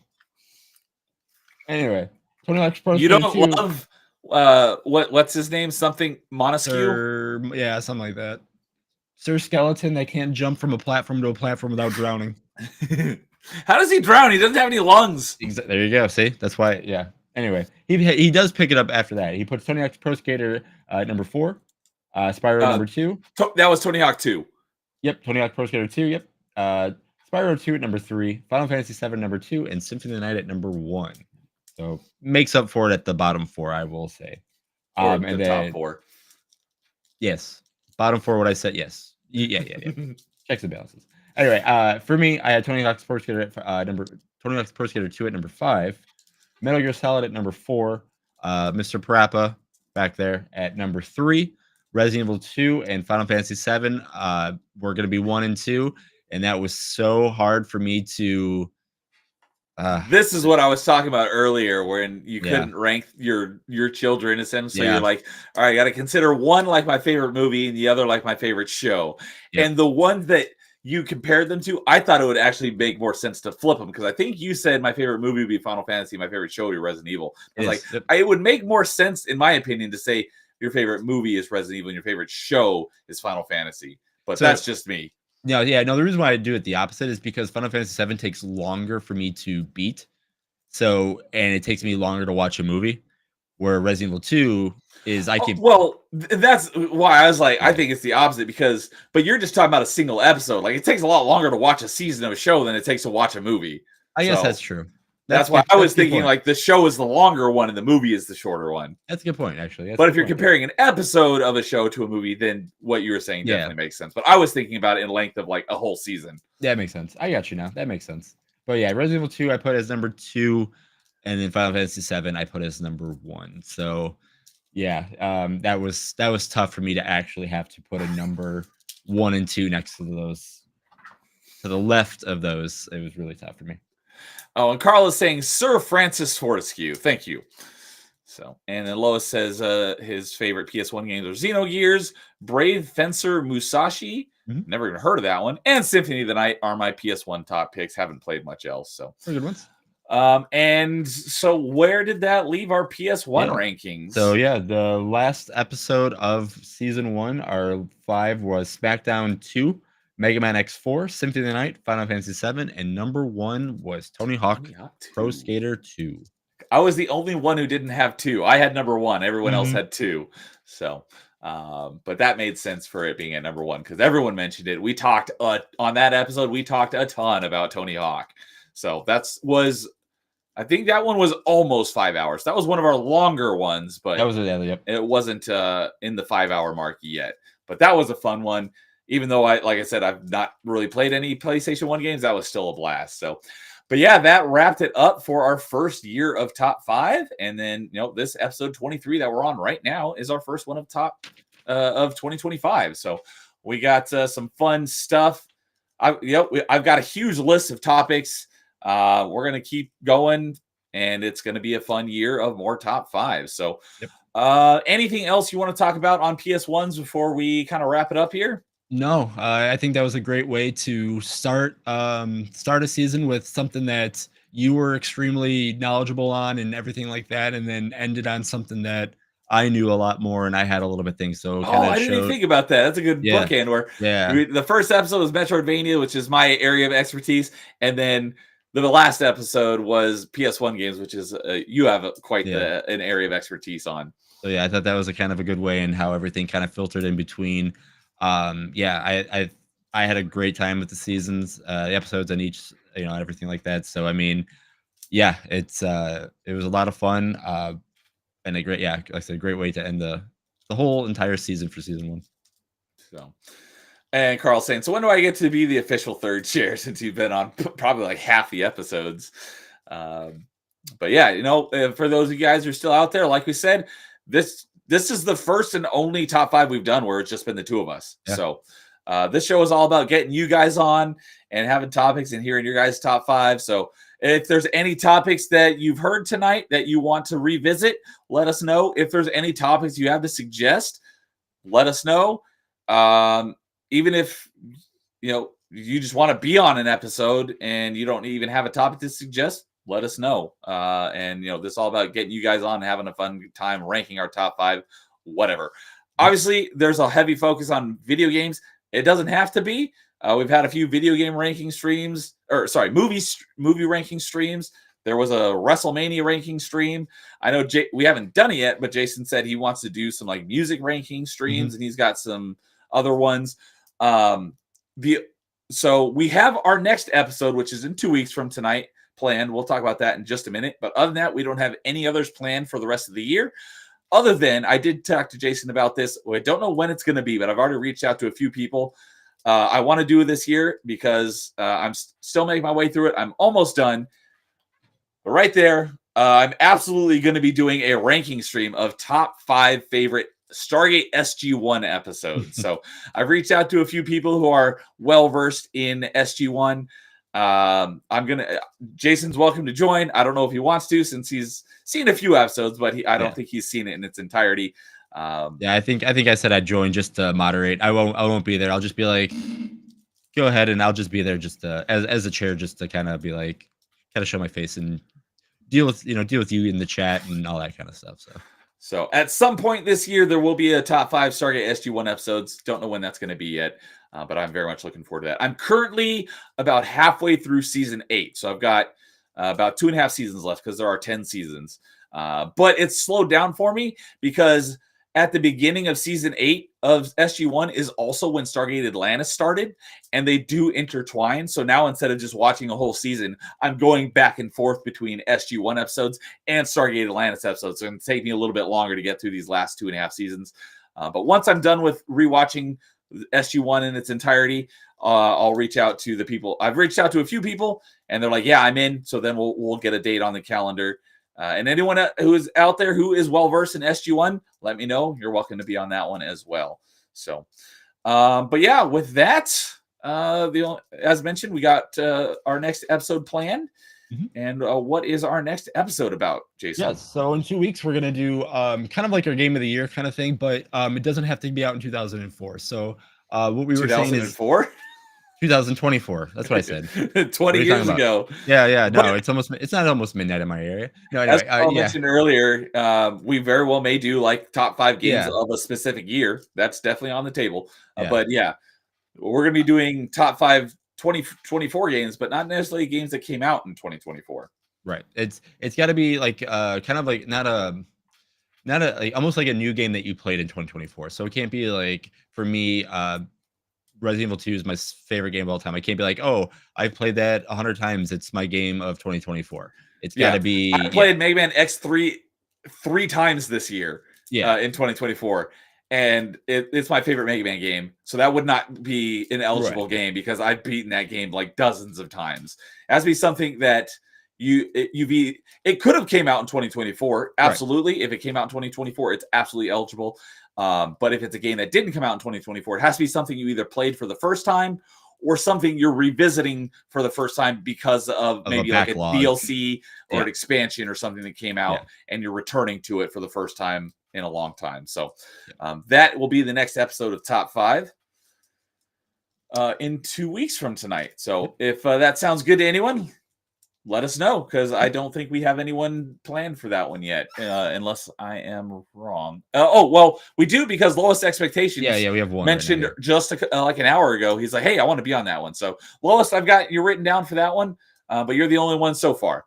So, Paul's saying that Gabs loves Stargate. Well, if she wants to come on and rank top 5 Stargate SG-1 episodes, she's definitely welcome to. And Carl says, if you need someone, let me know for next top 5. You're definitely welcome. So anything you got anything else that you want to plug? No, as of right any now, progress on your other stuff? No, nothing crazy yet. Like I said, I've been turning the camera on every once in a while to play some games. I have been sick the last 2 to 3 weeks, so not one EDS. I just there was one more note I had written down that I forgot to mention when we were talking about top 5 party members. Mm-hmm. So go ahead and finish what you're saying, and then I will. Yeah. So no, I haven't been. Actually, this is one of the first time in like 2 weeks that I actually had been in my office and turning my computer on. So I haven't done much there. Just trying to get everything that. But you'll see me this year probably playing a little bit more games. Just if I'm gonna play a game, might as well turn the camera on. Again, I have some of the shows in the background. Was learning how to use this guy today, so me and being fighting games, I'm learning how to use one of these guys, which is a lot harder. It's almost like Oh. learning it. It's almost like learning a new language. So instead of using a regular gigantic arcade stick, using these just because they're so much smaller and they're so much nicer. But bunch of fighting games are coming out this year. Tekken 8 is still a lot of fun. Virtual Fighters coming out. Hopefully the new ones sooner than later. A bunch of stuff's coming out. So excited for what's coming. And PoE is still a lot of fun when I'm playing it. So a lot of stuff. And then I think I don't know when it's gonna happen, but we still have that Borderlands thing. So we'll see what happens with that later down the line too. So. Yeah. So, Oh, and then Monster Hunter.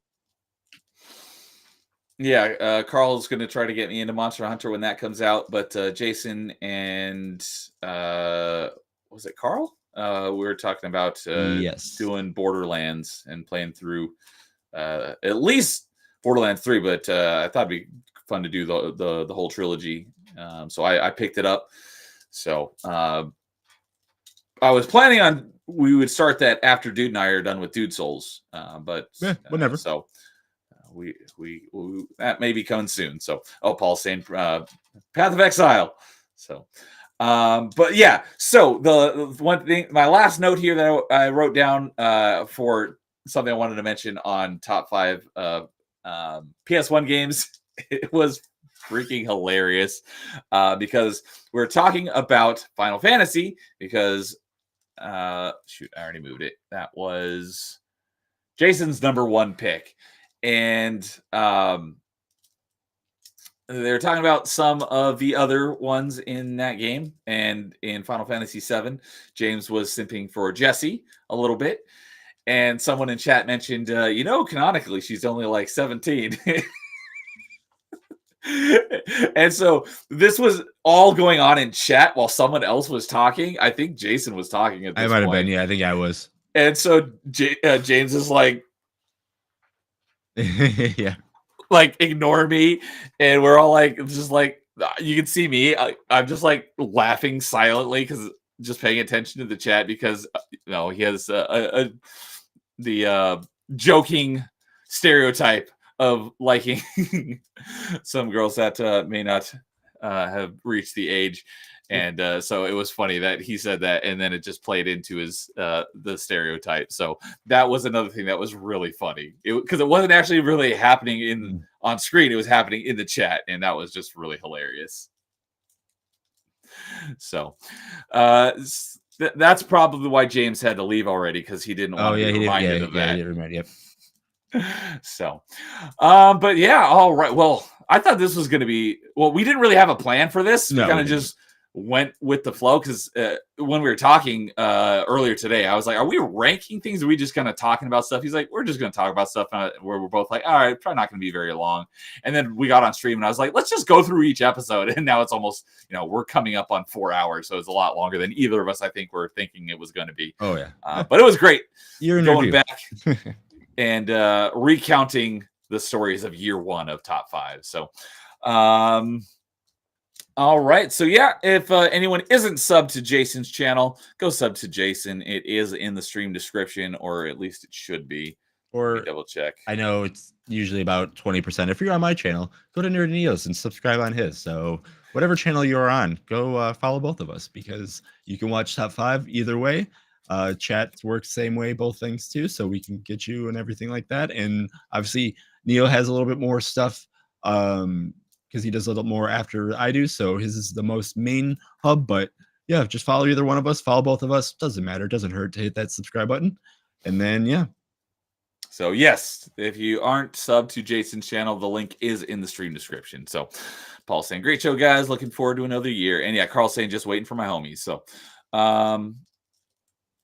he has them all on PC. Well, that might be an issue for 1 and 2, but we'll talk about that later. So, as for myself, I'm got a pretty busy stream schedule. I'm pretty much streaming every night, Monday through Thursday.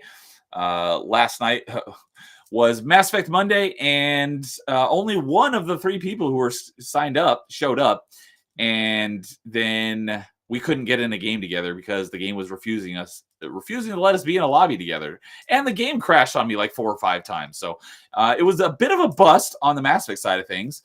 But then Winter Prince and I ended up just chatting for about 2 hours and became like an impromptu open mic. So that was a lot of fun. But tomorrow night will be more Dude Souls, and I'm very close to the end of the game. So this may be the last episode where I am streaming and playing, because after we're done here, then we're going to flip and I'm going to watch Dude play through Dark Souls. And since he's such an expert, we'll probably get through the whole game in like 2 streams. But this may be the last one where I'm streaming, because I do have more achievements in the game, but I'm going to do the rest of those off stream. And then on Thursday will be the first open mic of 2025. And I have Nerd Slap is going to be my guest. And it's going to be great to get back to open mic, because my last open mic was in November and it feels like forever since I've done an open mic. So it's going to be fun just chatting video games. And I've got some special things lined up that I've been working with him behind the scenes. And we're going to be debuting on Thursday night's open mic. So come check that out. We're going to be spicing some things up on the channel and have a great discussion with him. So with that, that'll wrap it up for tonight. So thank you all for joining us in chat and hanging out with us as we went over year 1 of Top 5. Hopefully you'll all stay here and hang out with us over year 2. And we'll get you guys on panels and talk about your favorite Top 5 things. So you all have a good night. Thanks for joining us. We will see you all later, and we'll catch you next time. And as always, in the meantime, game on.